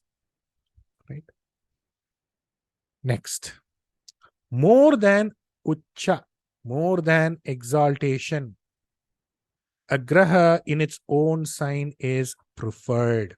It is better to have a graha in its own sign than a graha in a Uchagadi.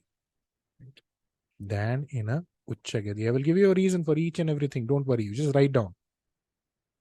Next. In a female horoscope, in a lady's horoscope, if a graha is getting into its own sign, that girl, that lady will live to be a grandmother, will become a grandmother quickly. How long will I live? Will I live to see my grandchildren? Right? Automatically, when a graha is getting into his own sign, automatically the person would live to see grandchildren, will soon become a grandmother. 40, 45 years, they will become grandmother. Right? Now, the doubt can be exalted grahas in their own sign, but what if they are 6, 8, 12? See, you need to understand exaltation is exaltation. In his own sign, which means the bala does not go. There's a wrong notion where we say an exalted graha in 6, 8, 12, it loses its strength. No, it is still an exalted graha. It does definitely give you troubles, but it also will give you the scope, the opportunity, the ample amount of push in order to come out of it. This is what you need to understand, right? See, what is the reason I'm telling you? It is preferred to have the first logic behind why a person who has a graha in his own sign in his horoscope prefers to return back to his native land, native place, and will have benefits owing to that, because grahas attain strength in their own sign, in my own house, right? Which means Shani attains strength in his own house. But Shani attains exaltation not in his own house. He attains exaltation in Tula Rashi, which is the same case for all grahas except for Buddha or Mercury, right? Which means all the grahas get exalted in other Rashis, but all the grahas get into their own sign in their own Rashi. Their own Rashi means what? My house, my native, my state, my people. Somewhere else means what? Some other state, some other country, some other land. This is the logic, right? So, sir, what about Mercury Buddha then? He gets exalted also in the same place. He also owns that same place, which means what? Now, Mercury is like the chameleon, right? What is the chameleon which keeps changing colors, right? Which means he will be good inside also. He will be good outside also. He will be good in his native land also. He would be good outside also. Right? Which means you find people, I'm giving you this example for Buddha in Kanya, and also for people who have both exalted grahas and grahas in their own side. So I went to Chennai, good. I lived in Chennai for 20, 30 years, good. I earned a lot of money, sir, good. Now I'm coming back, sir. Where are you coming back? I'm coming to my native place in Srirangam, Tirchi. I'm going to build a house. I'm going to settle there. I'm going to extend my ancestral house, settle there. Right? Or I'm going to be around Tirchi district. That's all. This is the logic here. Right? This is the logic here. Now, why did I tell you that grahas which are in their own sign are better than grahas which are exalted? See, you need to understand this. Grahas own their Rashi right from 0 degrees to 30 degrees where they are. Right from the first degree to the 30th degree, they own that house. Right? They own that house. But when it comes to Ucha Grahas, they attain Adi Ucha, or they attain exalted strength only in specific degrees. Right? Only in specific degrees. Now, just because I'm telling you this, now don't go and Google in the internet. Of course, Google and find out the degrees. I've already told you a little bit about that in the beginner's class, which happened way long back. Now, don't come into a conclusion that only in this degree it is going to work out. Otherwise, you know what? A graha is not exalted. No. The rule is for a different purpose. The rule is, let us say you're going through a dasha bhukti of a graha who is getting exalted. Right? Let's say Shani is exalted in your horoscope. Right? Or let's say Guru is exalted in your horoscope. Right? So, how many years Guru dasha? It does not mean throughout that entire Guru Dasha you're going to have good luck. It does not mean throughout that entire Shani Dasha you're going to have good luck. You would have good luck only for a certain period of time. Right? That is what a Ucha Graha signifies. It is not for using this concept of, Guru is exalted in Pusha Nakshatra in this degree. So if it is not in this degree, it is not Ucha. No, that is not the concept, right? Irrespective of wherever he is in Kadaka Rashi, he is exalted. But what we call as Parama Ucha, which means what? He is deeply or highly exalted, that's the right word to use, is in Pusha, right? But the concept that you need to use using that is, when there is a Guru Dasha, if it happens to be a Subha Dasha for this person, tell that this entire Guru Dasha is not going to be good. Why? Because it is a Ucha Graha. But if a Graha is getting into his own sign and he is running the Dasha or Bhukti, there is a possibility more for that to give better dividends. Right? This is the whole concept. Sir, where are you happy? Are you happy in your native place or in a foreign land? Whatever you are, whichever foreign land you go, you have to abide by their customs. You have to abide by their regulation. You cannot spit on the road, right? You cannot do this, do that like how you're doing in your native place. But in your native place, especially if you own a house, you have the liberty to do everything that you want. This is the difference, right? Next. When the nakshatra lord in which the lagna is positioned is getting into a bala, the nakshatra lord where the lagna is positioned is getting into a bala, the person will attain the zenith of fame. Zenith of fame will come to him. Immediately, let's construct a Rashi Chakra.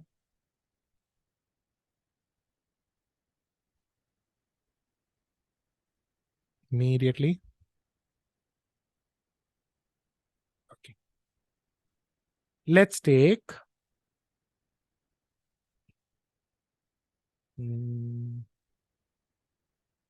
Vrishchika Lagna. Okay. Let's say this Lagna is positioned in Anuradha Nakshatra. Anuradha Nakshatra is ruled by whom? Is ruled by Shani. Right? Now, let's say Shani is here. Right? Let's say Shani is here. Right? So, where is Shani? Shani is in his own sign. Of course, if you look into the other concept that I told you, what is the guna of this person? Not very, very good, right? Because both are Ashubha. So this is how you differentiate now. Now we have started slowly, steadily differentiating. But how is his life? Right? How is his life? Lagna, positioned in the nakshatra of Anuradha, ruled by Shani. Shani is in its Moola Trikona. Shani is in his own house. Take mark, good horoscope, right? Which means whatever he is, whatever difficulty he has, he will come up in life, right? He will come up in life. Next. For each and everything, I'm going to draw the horoscope and explain to you. Another horoscope. Let's put Karaka Lagna. That will be easy. Karkataka Lagna. Lagna in Ashilesha Nakshatra. Ruled by Mercury. All right. Where is Mercury? Let's say Mercury is positioned here in the 5th bhava. Let's say Guru is in Meena Rashi. Right? Let's say Guru is in Meena Rashi. Right? In the 9th bhava. Right? So here, Guru would aspect whom? Would aspect Mercury. Right? 9th drishti. Right? 9th drishti, you just need to start counting. Right? So here, Lagna positioned in Ashilesha Nakshatra, the Nakshatradibadi Mercury is aspected by a Shubha Graha in his own sign, which is Guru in his own sign, which is double tick mark. Automatically double tick mark, right? Which means whatever you see, this person will come up in life. See, sir, what I'm teaching you is very, very profound, because when I wanted to teach all of you astrology, I wanted to teach astrology only using math, only using Ganita. That is one way of looking at prediction, okay? And it's beautiful, it's enjoyable. I cannot tell you how much of enjoyment you will get using maths and astrology. But midway, what I felt in the beginner's course, because that is what was the idea in the beginner's course, only use maths to help them with the beginning stages. But the biggest tragedy is people think maths is difficult. Many people, in fact, have an aversion towards mathematics. I don't know why. Because mathematics is supposed to be the easiest subject. But you need to respect people with, whatever mindset they have or the experiences. It's not that maths is hard. It is just that you're not being taught by the right people, or you're not being groomed the right way. So now, this what I'm teaching now, that is when I thought, okay, let me give a gap, because consultations were also heavy. So I gave a gap and I thought, okay, let's get into predictive astrology for everybody, because everybody should be able to predict, irrespective of whether you know maths or not. So what I'm teaching you now, you don't need to know anything, right? You can be blank. You can also be like a fool. It's absolutely fine. But as long as you are being guided by the right teacher who knows, his work, who knows his job, anybody can predict, sir. Anybody can predict beautifully. And that is what I'm teaching you, and make use of it. So there is one astrology which is purely Ganita, maths. It's beautiful. It's beautiful. I'm telling you, once you enjoy it, you will just fall in love with it. But this is for everybody. This is again beautiful, because anybody and everybody, based on your experience, based on your way of looking at life, you can predict. So this is also important, which means without Ganita coming up with prediction. Let's also understand another horoscope. Let's take an horoscope immediately. So, ma'am, I just hope all of you are writing. It's not about listening. This is not lecture session. It's practical. You have to write. Right? And you can interrupt me if I'm fast. Let's take the same Kataka. Okay. Where did I tell you the Lagna Lord is? Sorry, Lagna in Aile Nakshatra or Ashilesha Nakshatra. Ashilesha, whichever way. Ruled by Mercury. Where did I tell you Mercury was? Here. Where did I tell you Guru was? Guru is here. I've told you it is a plus, right? Now let us say this Mercury is taking his own Shara in Jyeshta Nakshatra, ruled by Mercury himself. Then it becomes triple super. Right? Lagna in the Nakshatra of Mercury. Nakshatra Adhipati is in his own sign, double tick mark. He is also aspected by a Shubha Graha in or from his Shubha Rashi, which is Guru in Meena Rashi, again double tick mark. So 2, 3, 4, how many tick marks you want, you can give, right? So this is the way you need to actually go about and check, right? And most importantly, you need to start everything with the first bhava, right? Whatever question a person may ask, he may tell, will I get married? Will I get a job? That's different. But you start the horoscope with the first bhava, because if you miss the first bhava, because that is the tree. If the tree is not strong, what about the fruit? What about the branches? Nothing is going to be strong, which means any horoscope that comes to you, the first bhava is extremely, extremely, extremely, extremely important. Only then you have to move. So don't treat it complacently, right? Don't treat it complacently. Next, let's also understand a few more examples. Let's take one example here.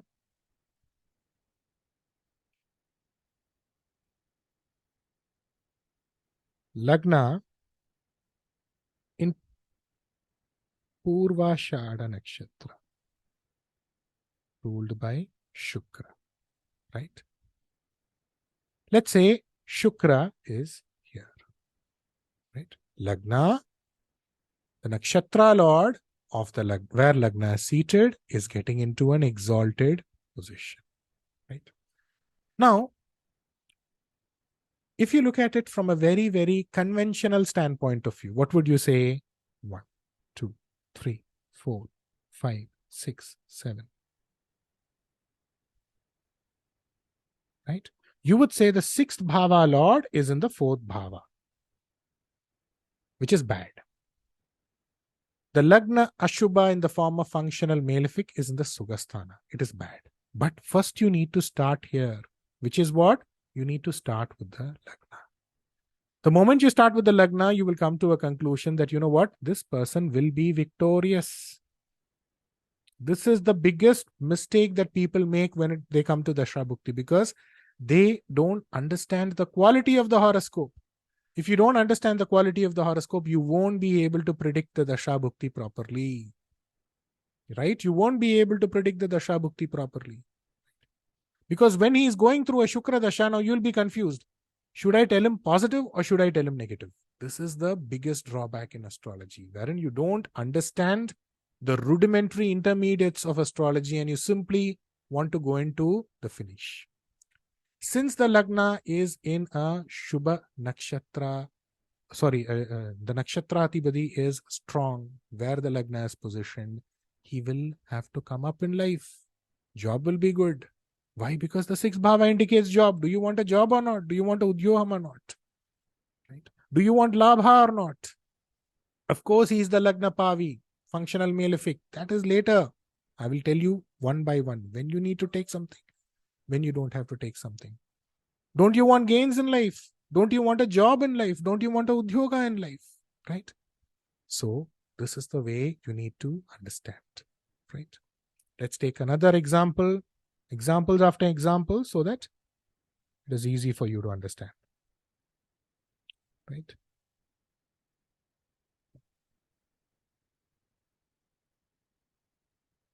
Vrishchaka Lagna, moon in Anuradha Nakshatra,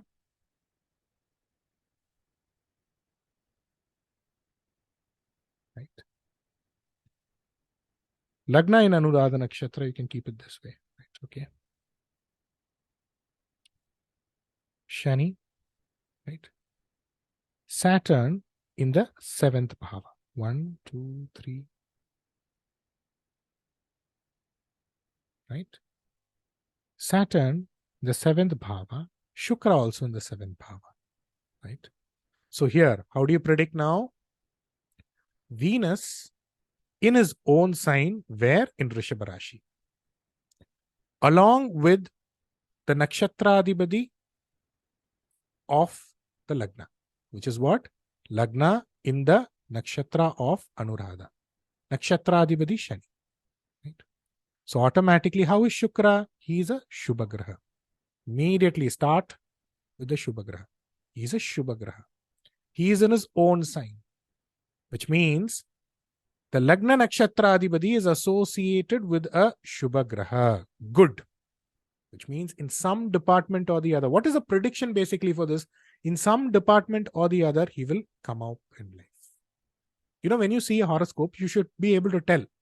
He will develop in life. He will come up in life. That's it. Horoscope is over. Go. This is how you predict. Which means, see sir, there is a process to see a horoscope. There is a procedure to see a horoscope. Right? Immediately you don't jump and predict somewhere. Jump this, jump there. No. There is a step-by-step approach. Why there should be a step-by-step approach? Because in the first step itself, you will get all the solution. So once you follow the step-by-step approach, that is when you will be able to predict. That is when you would be able to become a good astrologer. Otherwise, you would vomit. Unnecessarily, you will speak something to people, get into trouble. There are some astrologers, they would look into the horoscope and say, no, it's not going to improve. Nothing is going to happen. They themselves don't know. They themselves don't know why they are predicting what they are predicting. What they would use, Ucha, Neecha, 6th Bhava, 8th Bhava, 12th Bhava, that's all. So they would say no improvement, but they will take the consultation fee. They will take the betel leaves and the banana that you give them.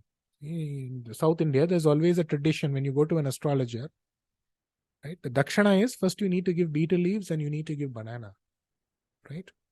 So they will take the dakshana, but they will talk all rubbish. The rubbish is why? Because of limited understanding. So you should not do that. Right? So step by step. Right? The moment you start and go step by step, as you go step by step, then automatically you would be able to predict well. Automatically you would be able to easily connect the other aspects of the horoscope. Right? So now we will just take a 10 minutes break to a 15 minutes break and we would resume the session. Is 10 minutes okay with everybody? 10 minutes okay with everybody? Yes? All right. 10 minutes.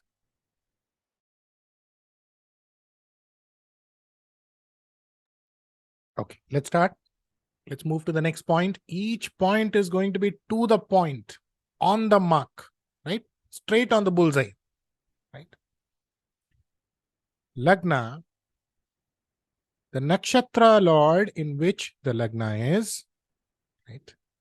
When it is associated with the Lagna, I'm repeating, the nakshatra lord of the Lagna, when it is associated with the Lagna, right? When it is associated with the Lagna, it will give this person luck. It will give him luck.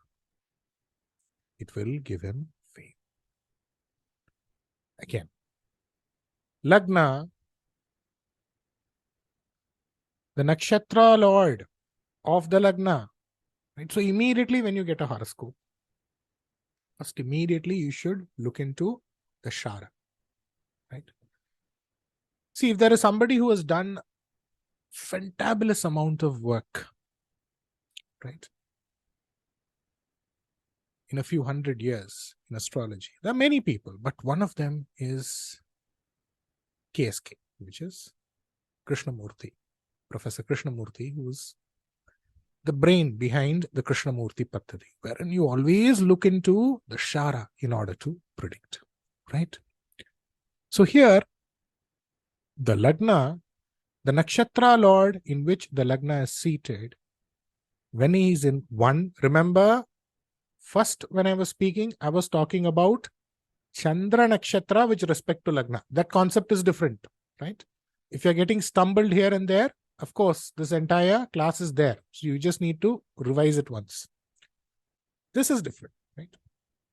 So here, the nakshatra lord in which the Lagna is, if he is in 1, which is first,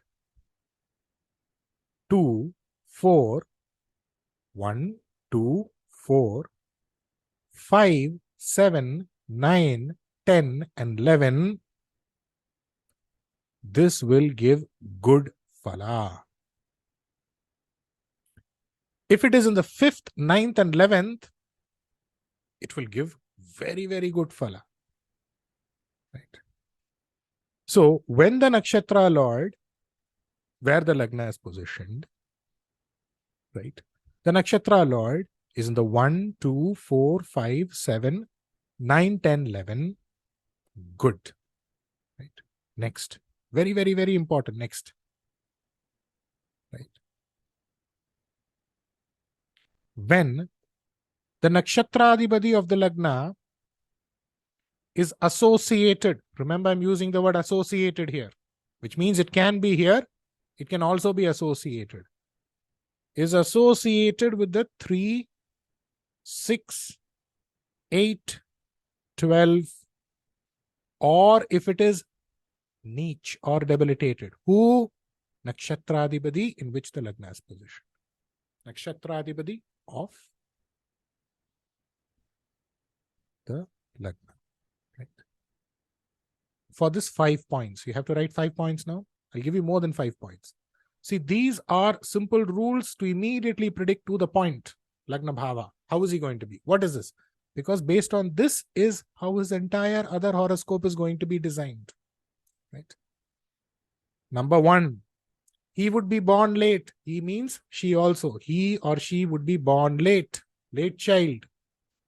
Number 2, in a young age itself, there would be medical expenses. Right? Don't worry, I'm going to give you the example horoscopes. Don't worry, right? The Vakastana, Vak means speech. right? Behavior, right? There will be changes. Speech, eyesight, right? The way he behaves, the way she behaves, right? There will be a concern, right? Which means some people don't mature at the right time, right? They would have physical problems, like physical, you know what? There would be flaws physically, ailments. Number 4, will go missing. I'll give you example chat, don't worry, will go missing. See, whatever I'm telling, it is not that you're just going to write. What I'm telling you, predict. See, sir, have you heard about Preeti Mixie and Grinder? No, there is a brand, okay, of Mixie and Grinder, where there would be a madam, she will come in the advertisement and say, I am guarantee for this Mixie and Grinder. No, we obviously cannot find this madam if our Mixie and Grinder is going to get repaired. But, sir, you need to do what I'm directing you to do to the point. You don't even have to change even one word which I'm telling. Right? And anything which goes missing, I'm always there as your teacher. Right? You message me anytime, you come. Sir, dear teacher, you told this rule did not work. Why did it not work? You ask me. Right? I'm there. Right? So don't worry about that. Missing. Number 5. Continuous medication. Number 6. Left-handed. Right? Number 7. Blue babies born with the umbilical cord, rolled around the head or the neck. Right? Which means when you get a combination like this, when you get a combination where the nakshatra adhipati of the Lagna is in the 3, 6, 8, 12 or associated with the 3, 6, 8, 12, first thing that you need to ask is, whose horoscope is this? Where is this person? First you need to ascertain that, then you proceed to the next things. Right? Who is he? Where is she? Right? Is he there with you? Right? Because in a young age itself, there's a possibility to go missing. Right? In a young age itself, there would be some ganda doshas that a person needs to find. So you can check in your horoscope itself, right? And you can do a flashback. One of these points would be there. Right? Many people, they would be missing somewhere, right? Or from a small age, they would be taking medicines after medicines, right? See, all this won't get immediately into your mind, but the moment I draw the Rashi Chakra, immediately you would be able to understand it. Let's start. Draw the Rashi Chakra.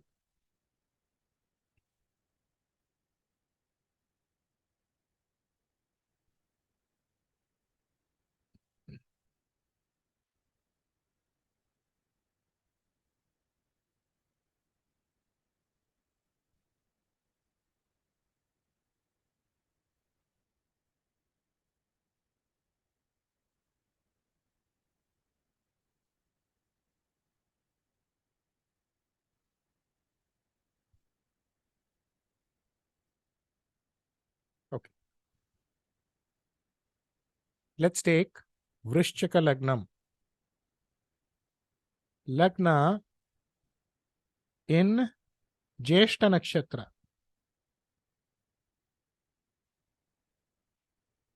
So Nakshatra Lord is Mercury. Right? Okay.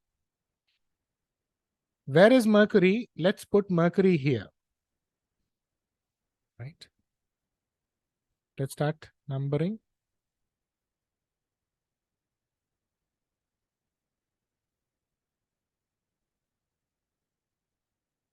Now let me repeat the rule for you. So now you'll get a clarity. Now you would get to the point, sure short clarity. Right? Which means when the nakshatra adhipati in which the lagna is positioned is associated with the 3, 6, 8, 12, then you need to ask these questions. This is what I told you.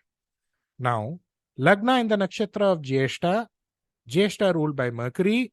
Mercury rules the Ashtama Bhava. Right? So the moment he rules the Ashtama Bhava, when a Lagna is in a nakshatra, the nakshatra lord itself is, what, the Ashtama Bhava Adhipati, right? Or the third Bhava lord, the sixth Bhava lord, the 12th Bhava lord, immediately take the rule. Is he associated with the 3, 6, 8, 12? Yes, he is also associated with the 3, 6, 8, 12. Either of them you need to take, right? Here, both are coinciding, so I'm giving you, right? So, the third bhava is also associated, which means this person from the age of 25 years, he is on continuous medication for fits. Which means, if the Lagna, the Nakshatra Adhipati in which the Lagna is seated, is in the 3, 6, 8, 12, also you can take. Right? Which means, let's take the same Vrishchaka Lagna. Let's take the same Vrishchaka Lagna. Even if this Lagna is an Anuradha Nakshatra, still this rule would apply because he is the third Bhava Lord, irrespective of where he is positioned. Right? Now, when you get a horoscope of a person who has a Kadaka Lagna, when you get a horoscope of a person who has this Kadaka Lagna, predict all these points, sir. Every point that I'm telling you now, predict. 7 points, if you're predicting, 4 or 5 should have to be correct. There are no two ways about it. That's the reason they say for a boy or a girl who's born on a Kadaka Lagna, be careful till he's 5 years old. Right? There is a reason behind all of this. Right? Traditional astrologers who practiced year after years after years, because they knew all this, because they knew the logic behind this. What is the logic? Let me teach you the logic. Very simple logic, but it is a logic with magic. Sir, Kadaka Lagna. Okay. Let's say this Lagna is in any nakshatra, right? Let's say it is in the nakshatra of Punarvasu. Let's say it is in the nakshatra of Pushya.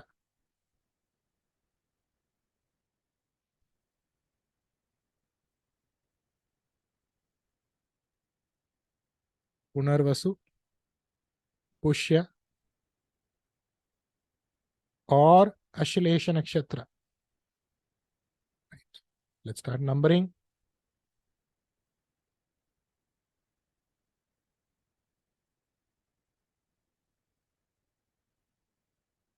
So if the Lagna is in Punarvasu Nakshatra, 12th, right? Because he is the 12th Bhava. If he is in Pushya Nakshatra, 8th. Sorry, if he is in Punarvasu Nakshatra, 6th. If he is in Pushya Nakshatra, 8th. Right? If he is in Ashlesha Nakshatra, 12th. So 6, 8, 12, that's the reason we called Kadaka Lagna, Kadaka Rashi. Remember the Rashi KARAKATHWAS? It's a Rashi which indicates accident. It is also a Rashi which indicates accidental yogas, Viparita yogas. That's also there. Right? For people who are followed the Rashi KARAKATHWA, they would understand. See, the Rashi KARAKATHWAs are extremely important. They are like the crucial building blocks to astrology. People would think that, I know everything. No. If you know everything, you won't be here. It's as simple as that, right? So, 6, 8, 12 is involved, sir. For every person, ma'am, who has a Kadaka Lagna. So, immediately you should predict. Immediately 3, 4 points will come, sir. That's the reason for a Kadaka Lagna. They say, as soon as they are born, 5 years, still 5 years, they should be careful. Why? Because within 3 years, 3 months, they would have a surgery, right? Some people won't develop fast, right? Heartbeat will be abnormal. All this would happen to people easily for Kadaka Lagna. Now the question is, sir, you spoke about all the grahas. What about Rahu Ketu? I will explain that to you as well. Let's take an example. Let's take Mithuna Lagna, right? Let's take Mithuna Lagna. Right, sir?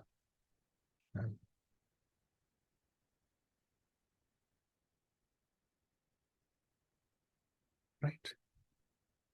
Lagna in Ardra Nakshatra. Nakshatra of Rahu, which is called as Tiruvadari in Tamil. Right. Now, this is just a suggestion, okay? This is just a suggestion.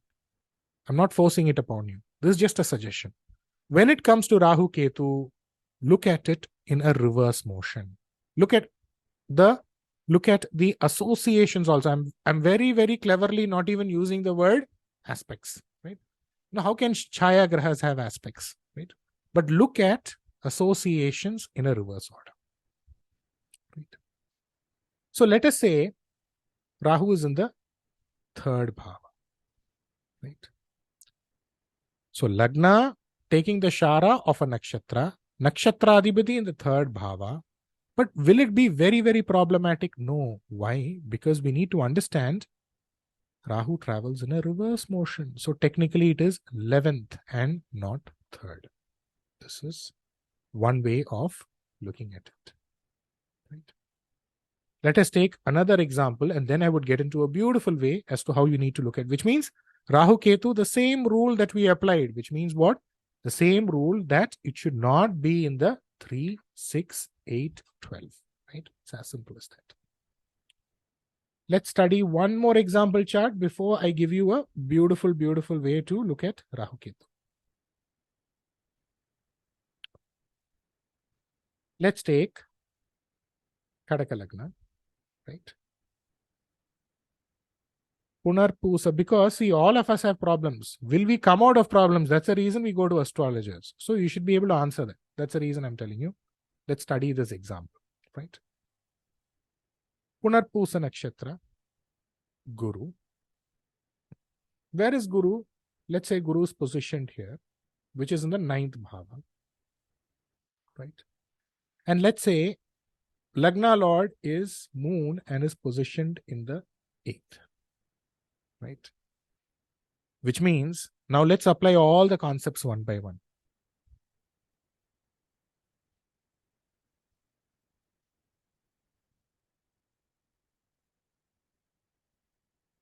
Lagna Lord in the Ashubha Rashi, bad. In the form of what? Guna. Lagna Lord, Moon in the Ashtama Bhava, bad. Which means what? In a small age, he will have to go through medication, surgery, all of this will be there. So I'm having all this problem. That's why I'm coming to you. Will he come out of the problem? Right?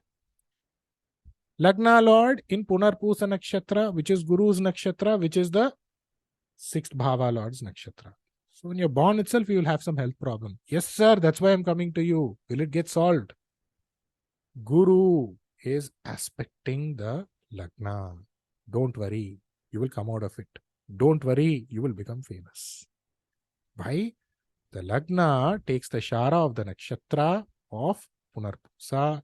Nakshatra Adhipati Guru is in the 9th. Remember I told you Nakshatra Adhipati Guru in 5, 9, 11 is considered to be good.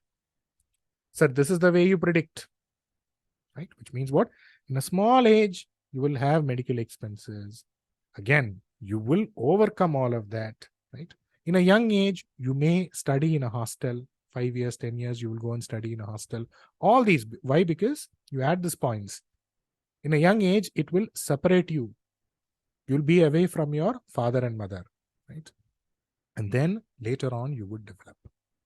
See, sir, in astrology or in any, whether you see an astrologer or not, or whether you understand astrology or not, everybody has problems. Everybody has financial problems. Everybody has some health problem. Everybody has something or the other, right? Will I come out of this? That's the reason they are approaching you, right? So the first rule is, without asking, you should be able to tell what they came for. That is GOCHARA Rahu, right?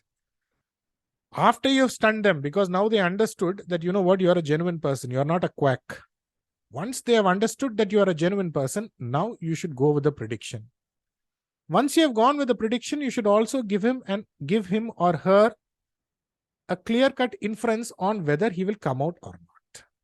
And you should support them with the valid forms of remedies. Right? Not randomly suggest something to fill your pocket. This is all is astrology. Right? Next, let's get into another horoscope.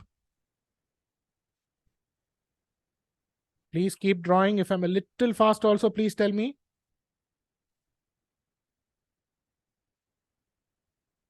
Lagna, Lord. Lagna. Mithuna Lagna.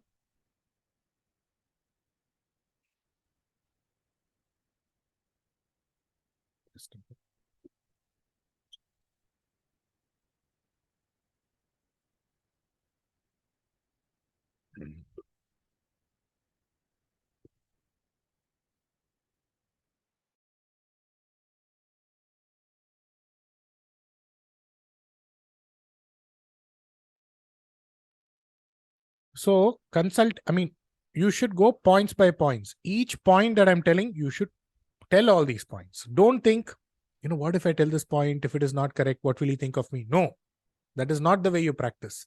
If you don't say, how will you know if it is working or not? Right? So you should, right? Go and do that. So here, Mithuna Lagna. Lagna in the same Ardra Nakshatra, ruled by Rahu.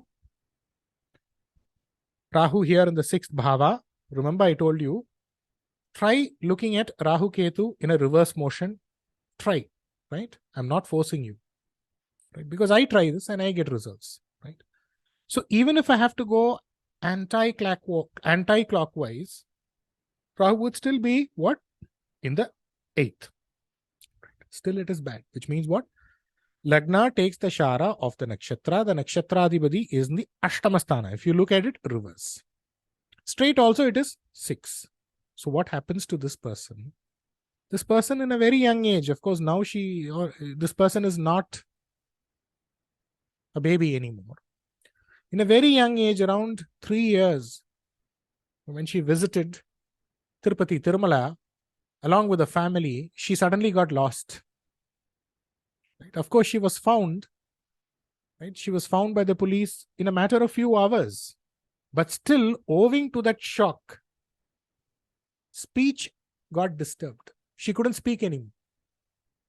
Right? So 3 years, she loses her speech and she returns back to speech. Right? Speech returns back only when she is 6 years old. Right? So this is how beautifully, marvelously these techniques work. So that's why, I'm giving you confidence, sir. I'm the Preeti Mixie, Preeti grinder. I'm giving you confidence. Go ahead. Right? You can knock my doorstep and you're always welcome. Right? Because I am not just teaching for the fun of it, for the sake of it. I am grooming the best of astrologers. You are trained to become the best master astrologers in the coming times. You're going to predict and you're going to teach. This is the most important thing, right? Next rule. In Mesha Rashi, Simha Rashi, Dhanusha Rashi, Kumbha Rashi, right? In these Rashis, if there is a Graha, the person will attain fame. At least amongst these Rashis, at least if you have in 2 of these Rashis, it is considered good. Right. Next. A Lagna in whichever Rashi it falls. A Lagna in whichever Rashi it falls, right? It will take the gunas, right? It will take the gunas of both the grahas which attain strength here. Which means, if a graha is getting into his own sign there, it will take the strength of that graha. It will take the guna of that graha. Not strength, guna of the graha. If a graha is getting exalted there, right, it will again take the guna of that graha. Right? I will give you this with an example so that you don't confuse yourself. See, sir, somebody has a Rishabha Lagnam. That's all I'm trying to tell you. Right? Nothing. I'm not looking at any other graha. So in Rishabha, there's no other graha in Rishabha, by the way, in the horoscope. In Rishabha, which graha gets exalted? Chandra. Which graha owns the Rishabha Rashi? Shukra. So innately, this person will have the gunas of both Chandra and Shukra. That's it. So what are the gunas of Chandra and Shukra? Chandra, teacher. Chandra, agriculture. Chandra, media. Go on. Rashi Karakatwa. You tell whatever you want based on the Rashi Karakatwa. Shukra, clothes, garments, computers, foreign travel. All of this is the qualities of Shukra, which means you will innately have those gunas. Next point. In the Lagna, in whichever Rashi it is placed in, it will yearn for and crave for the qualities of the Graha that actually gets Neecha in that Rashi. Let's go with an example, right?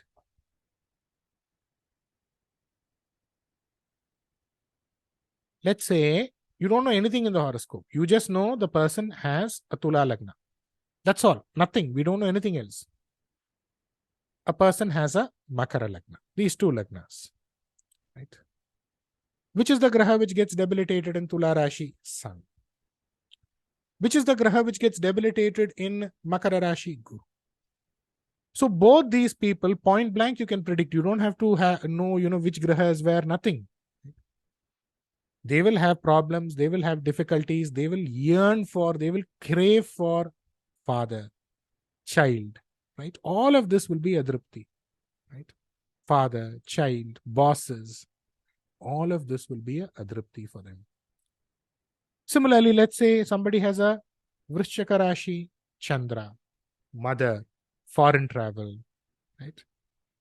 Foreign land, other land, districts, right? All of this will be there. Which guna will be naturally there in them? Vahana, land, electricity. You ask a Vrishchaka Rashi, do you like to drive a car? They will drive car. What type of car? Big car, Innova car, right? Again, you also need to keep this in mind. Let's say somebody has a Mithuna Lagna. He is the Kala Purusha's third bhava. So all the qualities of the third bhava, the gunas of the third bhava will be there. Mithuna Lagna commission, Mithuna Lagna communication, Mithuna Lagna advertisements, Mithuna Lagna which is dual. They will talk both ways, right? Acting. All of this will be there for a person who has a Mithuna Lagna. Why? Because Kala Purusha's third bhava. Now the question is, let's say I have a Vrishchaka Lagna, but Chandra is getting into a Balam in my horoscope. Bala in my horoscope. Chandra, which signifies my mother. Then what? Mother will be there, but she will not be with you. Mother will be there, but the relationship with the mother won't be smooth. That's all. Obviously, we discussed all of this in the Rashi KARAKATHWA class. Next topic is aspects. Write down aspects. See, sir, next week I'm going to take you through delightful sessions. But the core concept that I'm going to use is placement of grahas and aspects. Once you understand the placement of grahas and aspects, then you would be able to go about and freely make the kind of predictions that you want to, right? Which means what I'm trying to do here is I'm trying to make the intermediate part as strong as possible. And I'm trying to make sure that I also add points which are required for higher classes or which are already there for higher classes, so that you just are chiseled in a way where you can just go about and not beat around the bush and just get straight to the point for whoever comes to you, right? So first write down sun. He has the seventh aspect, just opposite seventh, right? Moon, seventh. Mars, fourth, seventh, and eighth.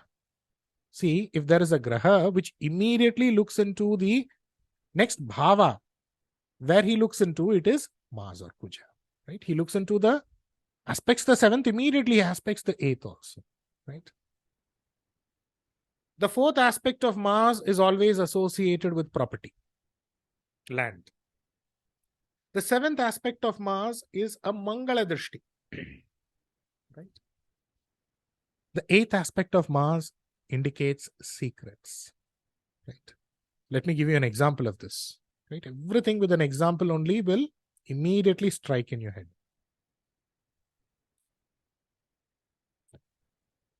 Let's say Vrishchaka Lagna, second bhava.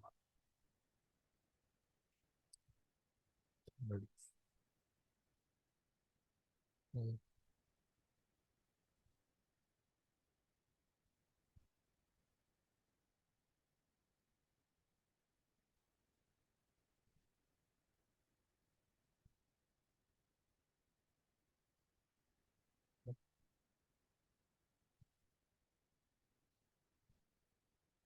So, Mars is in the 7th bhava.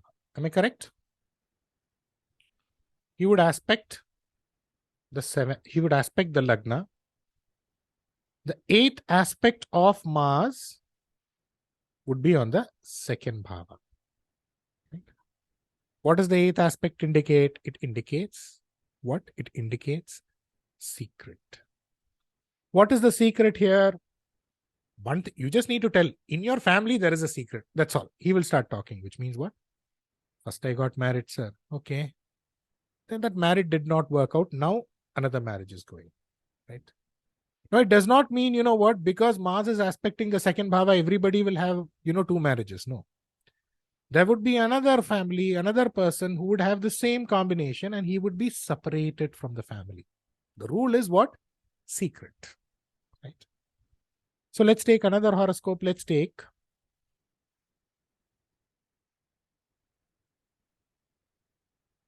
Mithuna Lagna. Right? Mars in the 2nd bhava. The 8th drishti would be on the 9th bhava. Right? So the secret is with whom? Father. What is the secret here? The father was adopted. Right? Which means wherever Mars aspects, the Ashtama drishti will automatically carry its secret. Right? Another example.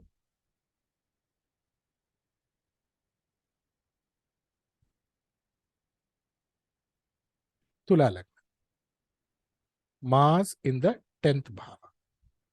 He is aspecting the 5th bhava. Right? The 5th bhava indicates what? The 5th bhava indicates putra. So this person does not have a child. Right? The 5th bhava also indicates whom? Your maternal uncle. Which means what? His maternal uncle went missing. Right? Again, the 5th bhava also indicates the ancestry. Grandfather did not get married. Right? One of the grandfathers in the family, right, did not get married. Now, don't get into how will I predict that, because the entire sessions, right, from next week onwards, it is just going to be dedicated to that. I'm giving you the concept here so that once I get into the point, you're just going to use the points and predict. But understand this. Right? So let's say Mars is having a drishti on the Lagna itself. Ashtama drishti. That means who has the secret? This person himself has the secret. Why? Because Lagna is you. Right? Which means, were you born late? Were you separated from your father and mother? Did you live separately from your father and mother? Right?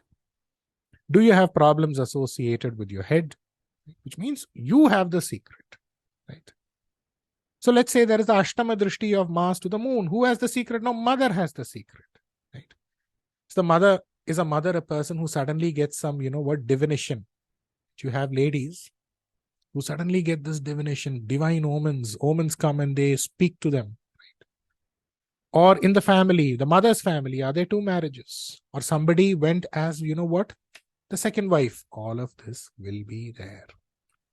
So as we move from one bhava to one bhava, I will be explaining all of this. Right? Now here, we need to understand Mars, the 7th aspect of Mars, right? If a graha which is not strong is placed in the 7th aspect of Mars, then anything to do with marriage will be a problem, or the married life won't be good. Right? So usually we talk about what? Kuja dosha. That is one thing. So if Mars is positioned in the 7th bhava, that is different.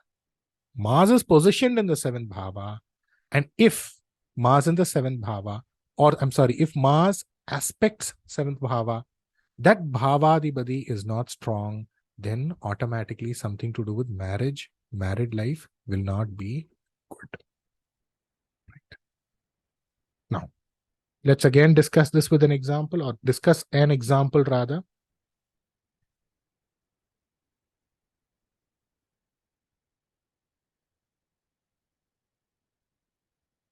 Okay.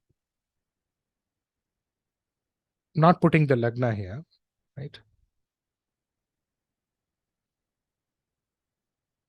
So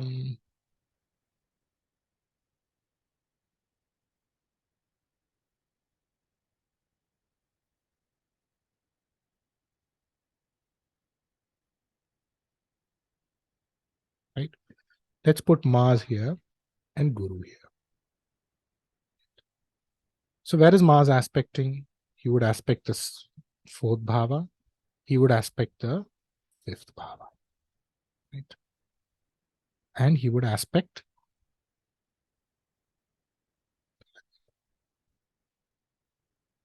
Now let's start with the secrets. The Ashtama bhava, grandfather, maternal uncle, higher education, second degree, all of this will be a problem. Mars' seventh aspect in the fourth bhava, which is the Sukhasthana.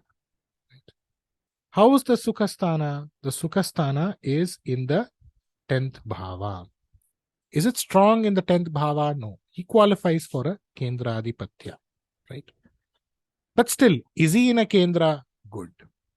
So can we say that this person will get married? Yes, this person will get married. This one. Okay. Let's say Mars is having an aspect on the 10th bhava, Ashtama Drishti, then immediately you should ask, is he going for a job or not? Is he getting a job and is he sticking on with a job or not? Right. If he is doing a business, is there a case, is there a litigation pertaining to the business? The 10th bhava also indicates the mother-in-law. So is there a mother-in-law or not? So again, I repeat, the Ashtama Drishti of Mars is considered to indicate secrets. The 7th Drishti of Mars is supposed to indicate Mangala Karya.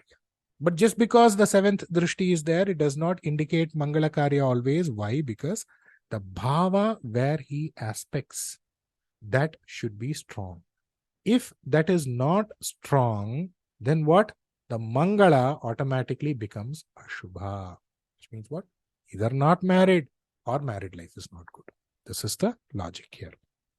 Right. Mercury, 7th aspect. Please write it down. Guru, 5th, 7th, 9th aspect. Shukra, 7th aspect. Shani, 3rd aspect. 7th aspect. 10th aspect. See, all grahas have the 7th aspect, apart from Rahu Ketu. Shani has a special 10th aspect here and the 3rd aspect here. Why? Because the 10th karma sthana, job. It indicates job. Of course, if you look at it mathematically, it's a completely different, the reasoning behind it is a calculation, basically.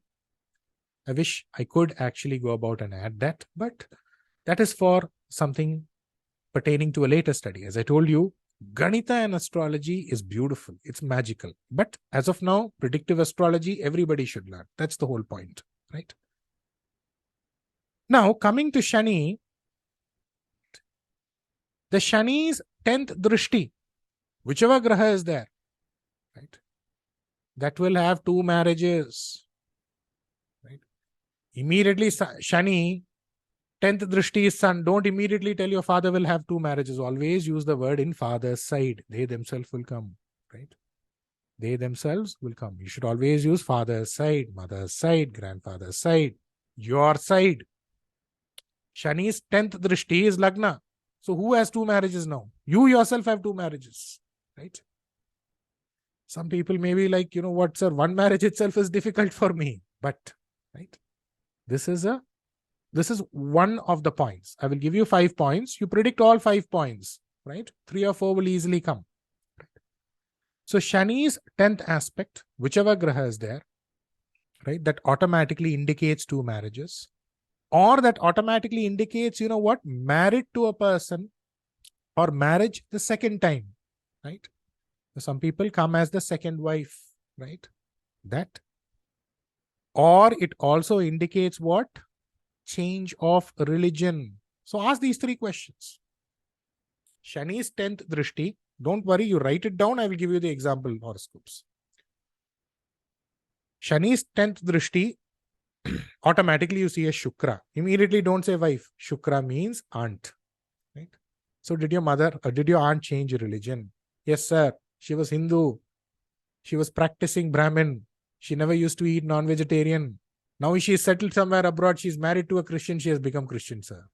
Right? All this you would get. She got married twice. All of this will automatically come. Right? Ask these three questions. Either 2 marriages or married the second time, going to the house as a second wife, or change of religion. Right? Rahu Ketu, right? 3, 7, 11, in that exclude the 7th aspect. Right? So Rahu Ketu, they influence the 3rd bhava and the 11th bhava. Right?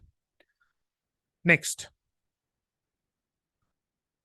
In order to know if there is a younger sibling or not, Shani, Rahu, Ketu will indicate precisely. Just write it down. I will give you the reasoning behind it as we move on. Shani, Rahu and Ketu indicate if there is a younger sibling or not. Right. In order to indicate if there is an elder sibling or not, only Rahu and Ketu can signify precisely.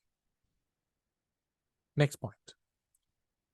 Rahu's 11th association signifies Labha, signifies Jayam. Right? Aya, 1 second. Sorry, just to interrupt you. Can you please take it slow, sir? Please. Sure. Which point you missed? From Rahu Ketu Shani indicates a sibling, younger sibling.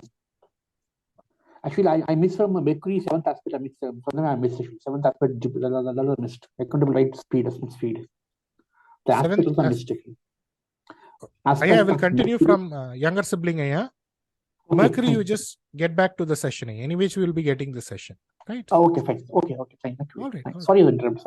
No, not a problem. Not a problem. Please tell me if I'm going fast immediately. Right? Rahu's 11th drishti, 11th, don't use the word drishti, aspect indicates Labha and Jaya. Whenever you see a name, Jayavel, Jayaram, right? Many Jaya. Jaya always indicates what? We associate it with Muruga.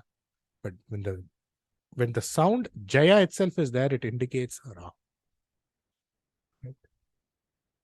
Next point.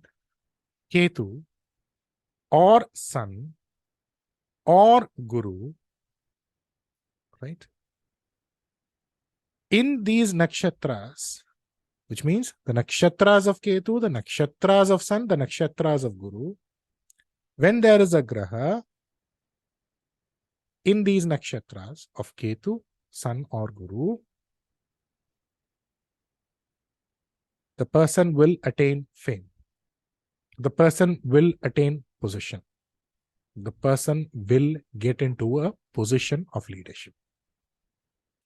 So position of leadership does not mean everybody becomes MLA MP.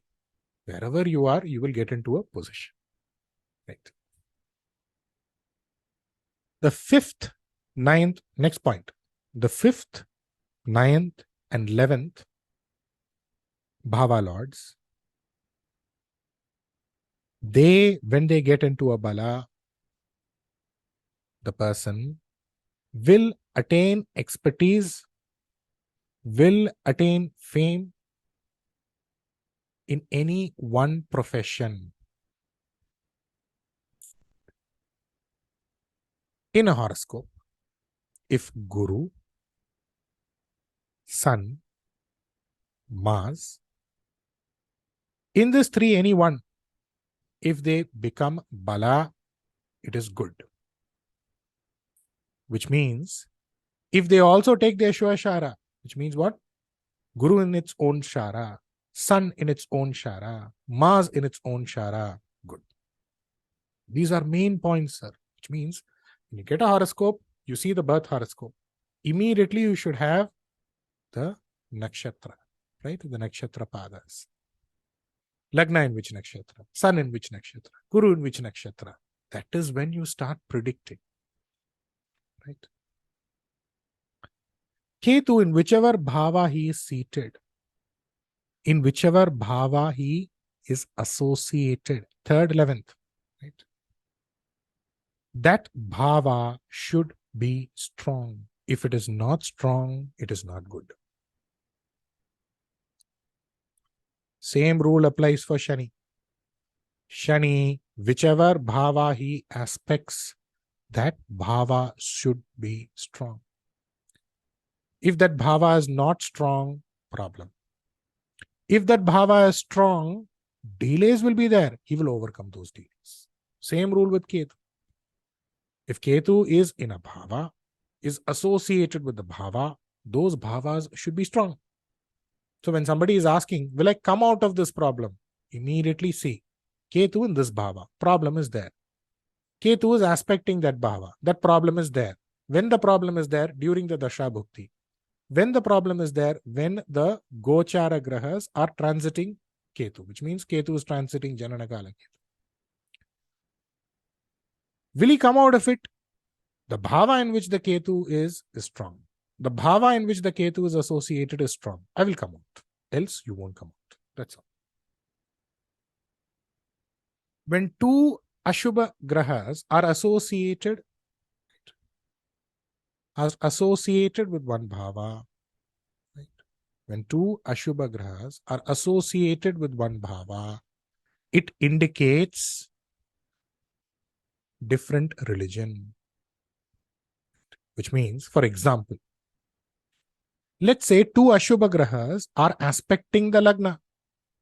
Two Ashubha grahas, Shani, Rahu, Shani, Ketu. Then it automatically means what? You will have connection with the opposite religion. In front of your house or near your house itself, in front of your house itself, near your house itself, there would be a Christian, there would be a Muslim. If it is in the 4th bhava or associated with the 4th bhava, near your house again, there would be a Christian friend or a Muslim friend.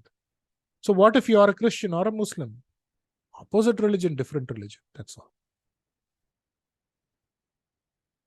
In a horoscope, a graha which attains strength will automatically do its activities fast. Right? Which means in a graha, when a graha is attaining strength in a horoscope, right?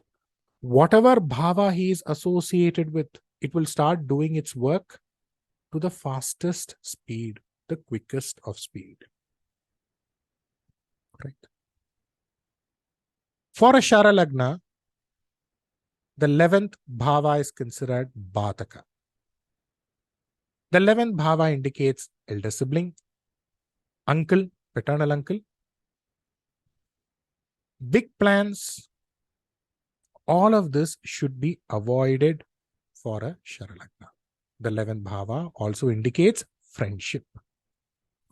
Shara Lagna, what are the Shara Lagnas? Mesha, Kadaka, Tula, Makara. For a Sthira Lagna, the 9th bhava becomes Badhaka, which means the Bhagya itself becomes Badhaka. Right? Rishabha, Simha, Vrishchaka, Kumbha. So for them to attain Bhagya, they have to go about and struggle a lot, which is good. Which means if a Sthira Lagna is getting things fast, that means it is going to lead to some big problem. Again, for a Sthira Lagna, those who are born in a Sthira Lagna, for ladies, naturally, which means just close your eyes, predict, they will have problems pertaining to the Garbhasthana, right? Problems pertaining to uterus. All this you should know, right? There are two ways about it. For Ubhaya Lagna, the Lagnas of Guru, the Lagnas of Mercury. Marriage, partnership will give adrupti. Okay, sir. Sir, what is the solution for Badhaka? You don't go behind it. That's all the solutions. If it is coming to you, good. See, you cannot say that, you know what, I'm Simha Lagna, Kumbha Lagna. They gave me promotion. Teacher told 9th bhava is Badhaka. I don't want promotion, sir. You give the promotion to somebody else. Right?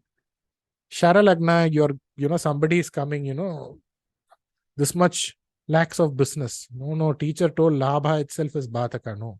You don't go behind it. Let it come.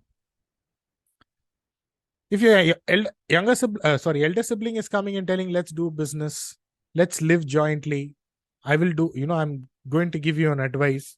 There, it should be something which attains caution, which needs caution, which means you cannot cut off your elder sibling. I'm talking about Shara Lagna, right? But it is the BADHAKA, so you should be careful, right? That you don't indulge in it. Right? That's the whole point, which means, like, for example, forget about Lagnas here. Let's say Mars is in Simha Rashi. Let's say Mars is in Simha Rashi. What is Simha? Simha is a Stira Lagna, right? Stiram. Mars indicates what? Property. When this person built his house at 65 years, will this house be long lasting? Definitely it will be long lasting. 65 years, sir, he's building a house. If he built a house, right, when he was around, say, 25 years, 30 years, that won't last. That won't last for a long time. In fact, this person has his ancestral property which is going on litigation. So, which means Sharam, Stiram, Ubhayam, Lagnam, that is one thing. But in the Rashi also, you need to see what is Sharam, what is Stiram, what is Ubhayam. Right? It's as simple as that. Right? In Stira Lagna, in Stira Rashi, whichever Graha is there, whenever a person is coming for a consultation, whichever Graha is in a Stira Rashi, Stiram means what? Steady, stable, immovable, which means it will be there throughout your life. There will be a question pertaining to that because it will continue throughout a person's life. Right? Next. We just fill some water and come.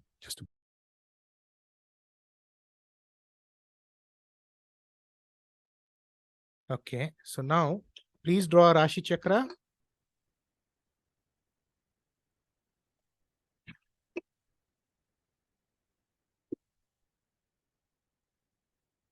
Okay.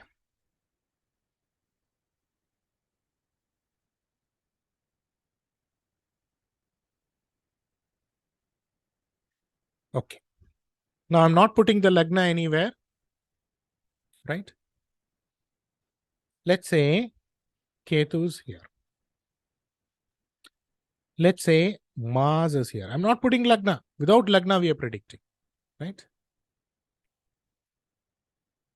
Sun, Mercury, Ketu in Mithuna, Mars in Kataka. Right? Ketu in Mithuna, Mars in Kataka. Right? Sun and Mercury in Kanya. Venus in Tula. Shukra in Tula. Right? Now, first what we need to do, where does Ketu influence? Of course, Ketu is influencing Mithuna because he is placed in Mithuna. Ketu would be associated with the 11th and 3rd, right? Which means he would impact Mesha, right? And he would impact Simha. What does Mesha indicate? Mesha is ruled by Mars, right? Mars indicates property, sibling, right? Simha ruled by Sun. What does Sun indicate? Father, right? Where is Ketu? Ketu is in the house of Mithuna. What does Mithuna rule? Mercury, ruled by communication, commission. Now, what is the rule? Wherever Ketu is, whichever Bhava Ketu is associated with, that should be strong. If it is not strong, problem will persist. Problem is there, but where the problem is going to persist or not is the point. That's the reason they are coming to you.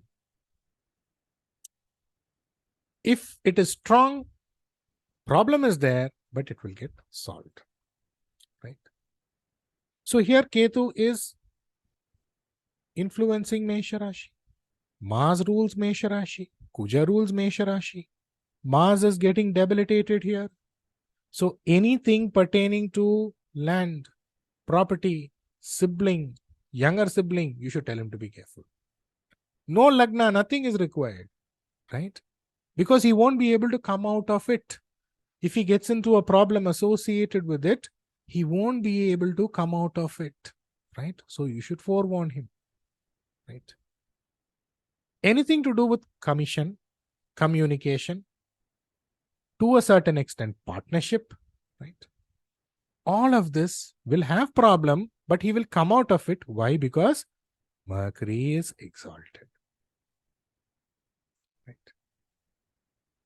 Father, ancestry, ancestral property, forget it, because property not there. But ancestry, father, relationship with the father, it will be strained. But will he be able to balance it after a long time? Yes. Why? Because Sun is positioned in Kanya Rashi, where Mercury is exalted. Sir, all of this is fine. Why did you put Shukra here? Because remember, I told you in the starting of the session, when you're putting Sun and Mercury nearby, you should put Shukra, right? That is like, you know what? That is like the unwritten rule in astrology. Why? Because all three should be together. That is when it looks good for them and for us also, right? So here, remember the rule for Badhaka. It is not that you write today itself, Badhaka Sthana, Badhaka Adhipati, 11th Bhava, elder brother, don't come to my house. No, that is not the way it is, right? You should be careful. That is what I'm trying to tell you, right? Next is very, very important thing. When, since we spoke about the Mukut Grahas or the Sun, Mercury and Shukra, when Sun, Mercury, Shukra are conjunct, they are together. I'm not talking about combination. They are together in a Rashi. Then in that house, next to next, there would be birth of children or siblings. In a house, a brother is born, sister is born, immediately 1 year gap, 1.5 years gap, another sister, another brother. After that, another gap, another brother, another sister. 3 people. You will have them. So whenever somebody is asking you this question, what, is there a younger brother? Is there a younger sister? Immediately if you see Shukra, Mercury, Sun in a Rashi, yes. Right. This rule does not come true. Please don't come to me. You should go to Parashara Maharishi, right? Because this is the rule from Maharishi Parashara. But what is the concept behind it? See, it's very, very important to understand the concept also at times. See here, let's understand the concept here. See, it's so simple. Younger sibling, Mithuna, right? Mithuna Rashi indicates your younger sibling. The Vritti Sthana for the younger sibling, Simha Rashi.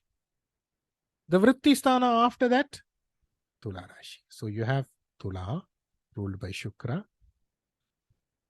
Simha ruled by Sun, Mithuna ruled by Mercury. So when you have Mercury, Sun, Shukra in a Rashi, next to next there would be children. Which also means in a horoscope, when Sun is getting into a Bala, right? Predict that there are 2 siblings. There are 2 younger siblings. These are rules in astrology which are used to predict if there is another child or not. When Shukra is getting into a Bala, then before him, right? When Shukra is getting into a Bala, after him, there is a possibility of 3 children, not before, sorry. After him, there is a possibility of 3 children. Why? Because Shukra here. See, nowadays, nobody is planning so hard, the form of having even 2 children. But if they ask, right, you should be able to tell, because these are generic rules, right? Now, the eldest sibling, I told you, Rahu Ketu decide on the eldest sibling. Why? Because Rahu has 11th drishti association. Let's use the word association or drishti. Ketu also has 11th drishti, association. Younger sibling, Shani, Rahu, Ketu. Why? Because Rahu, Ketu, Shani, Ubhajayasthana, third. Most importantly, Shani, it has third drishti. Rahu, Ketu, they also have the third association because of this. Now, how we apply, I would let you know now itself at a glimpse, but please write it down. Right. So, how do you apply this rule? When somebody is asking you a question, showing you his child's horoscope and asking if there is a younger sibling, right? Immediately, if this person is going through a Shani Dasha, a Rahu Dasha, a Ketu Dasha, right? Immediately you can predict that yes, there is a possibility for another child who would automatically become a sibling or a younger sibling for them, right? Again, getting back to the drishti of Shani, the 10th drishti of Shani, 10th drishti of Shani, let's say Rahu. You can say grandfather's side 2 marriages, grandfather's side putra dosha. Shani drishti of 10th drishti Mars, then automatically you can say brother-in-law side 2 marriages. Shani's 10th drishti on Chandra and Guru is not considered to be very, very auspicious. Why? Because it indicates putra dosha, especially on the mother's side. Right?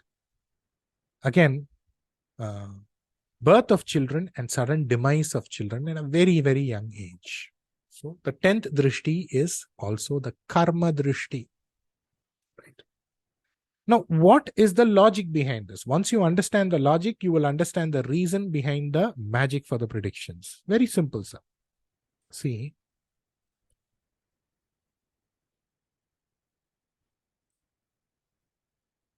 please draw a Rashi chakra. Put Shani here and also Shani here. Right?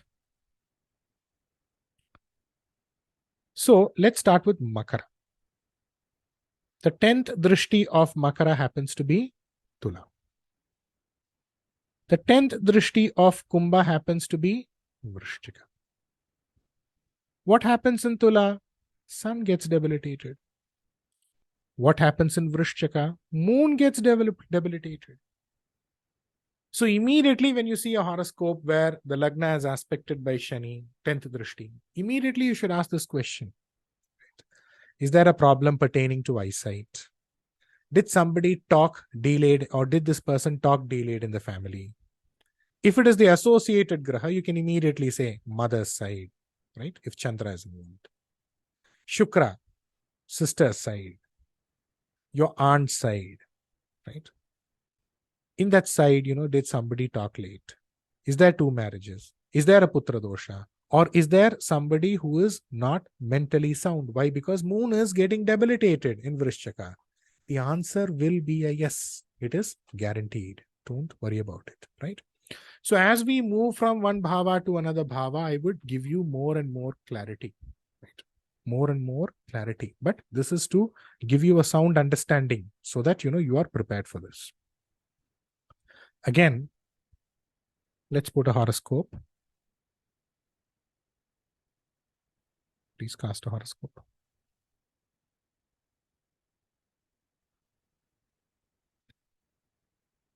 Let's put Mithuna Lagna, Ketu. Ketu in Mithuna Lagna.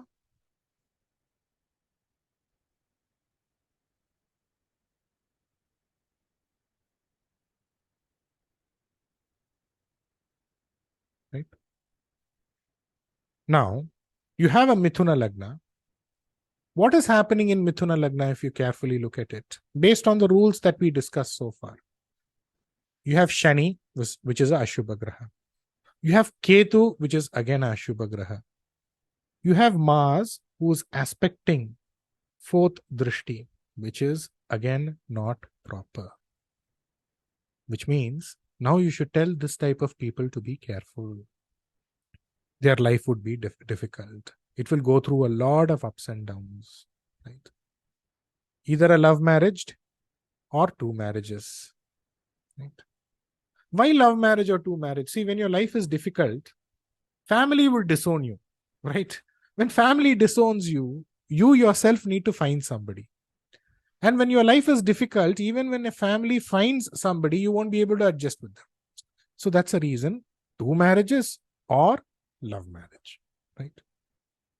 Which means whenever you see a combination like this, when there is no association of a Subhagraha, right, then it is problematic. Then it is problematic. This is how you predict. This is the process to predict, right? So don't go here, there, everywhere. No. This is the template. Immediately don't jump to 5th bhava, 9th bhava, divisional charts. No. Nothing is required. This is how you predict, right?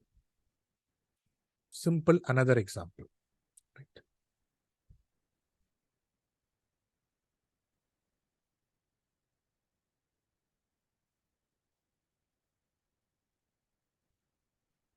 Let's put two horoscopes itself. Okay.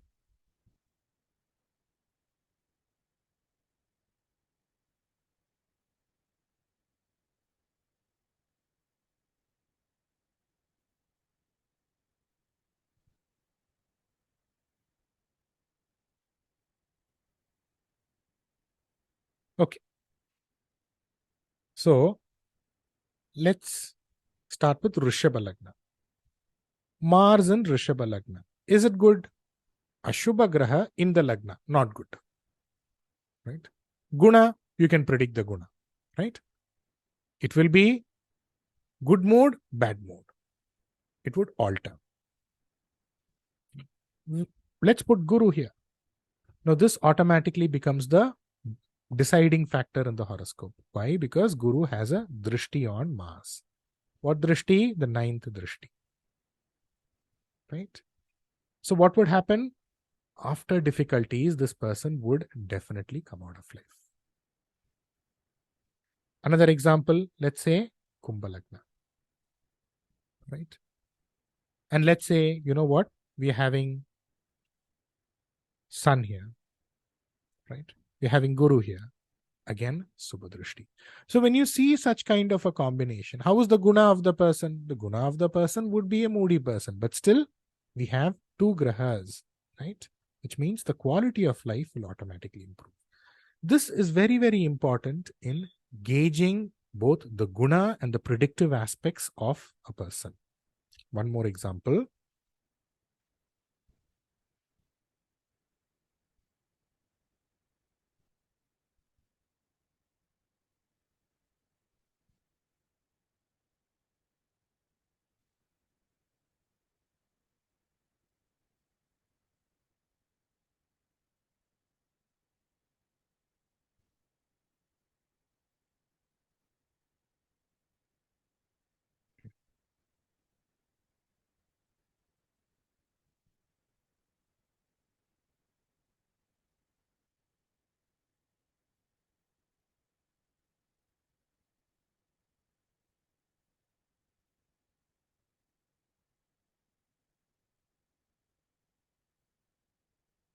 Please draw the Rashi Chakra.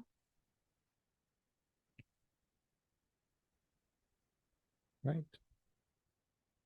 Kanya Lagna. Okay. In the second bhava in Tula Rashi, Shukra. Moon in Vrishchika Rashi, third bhava.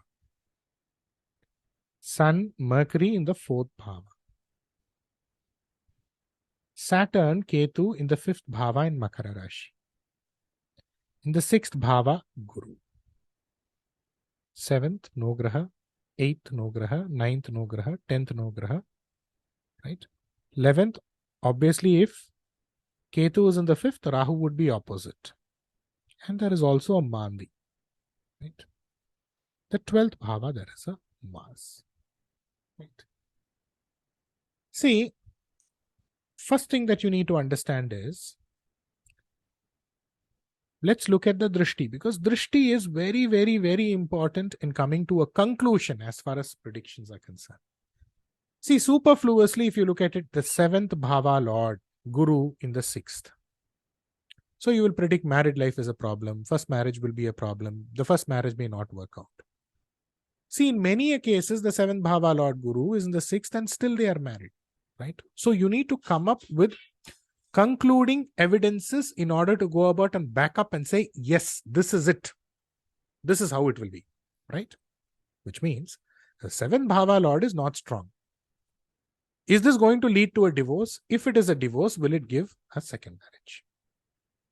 Right? So point 1. Let's start. Ketu is associated with the 7th Bhava. Shani is associated in the form of aspect with the 7th Bhava. Right? Again, Mars is aspecting the 7th Bhava. What drishti? Ashtama drishti. As it is, I told you, Ragasya. Which means now there is a confirmation, there is a secret to his marriage itself.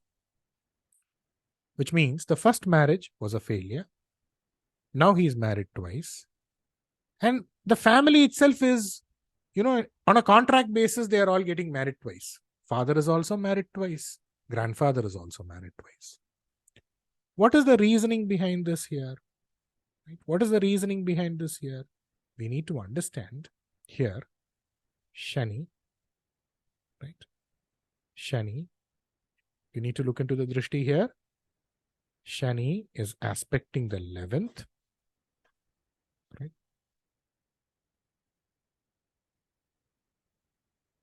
The 9th Bhava Lord, Shukra, is being, let me just write it down.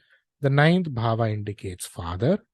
The 9th Bhava Lord, Shukra, is being aspected by Shani, 10th.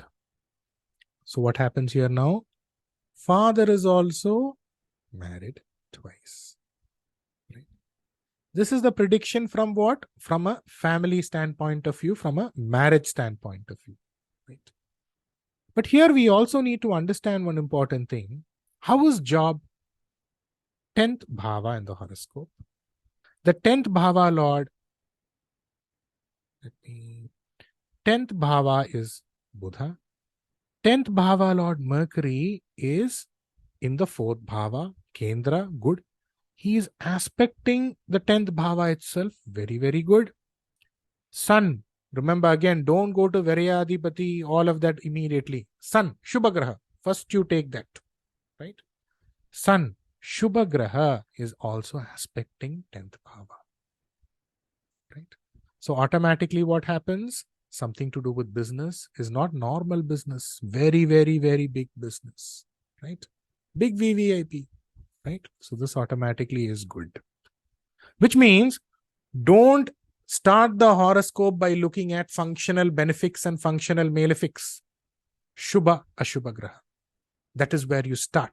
Then one by one, I would tell you when to use functional malefics, when to use functional benefics, just as how I told you to use BADHAKA, right? Which means the aspect of a Graha is extremely, extremely important. Once you understand which Graha is aspecting which Bhava, which Graha is aspecting which Graha, then automatically astrology has come. You become astrologer, sir.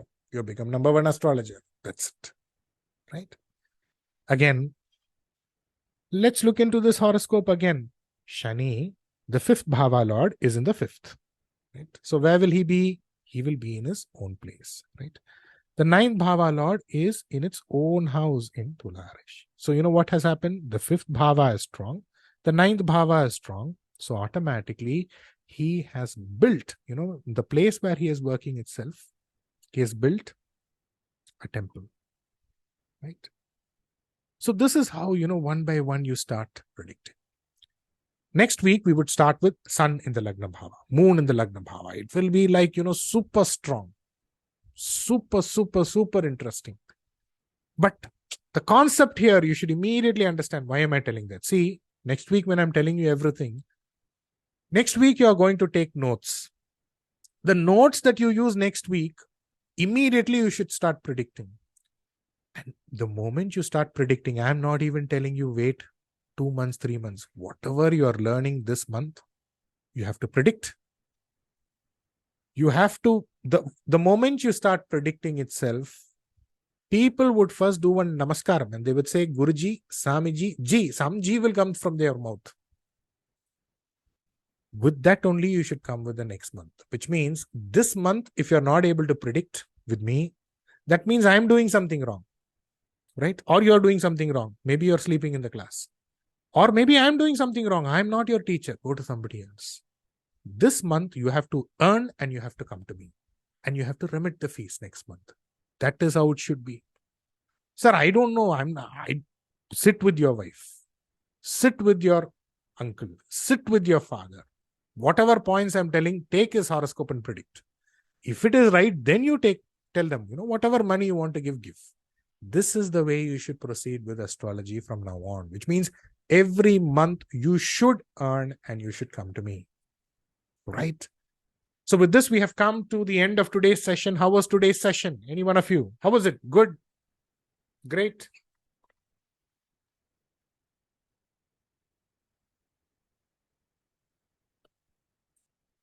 Any questions?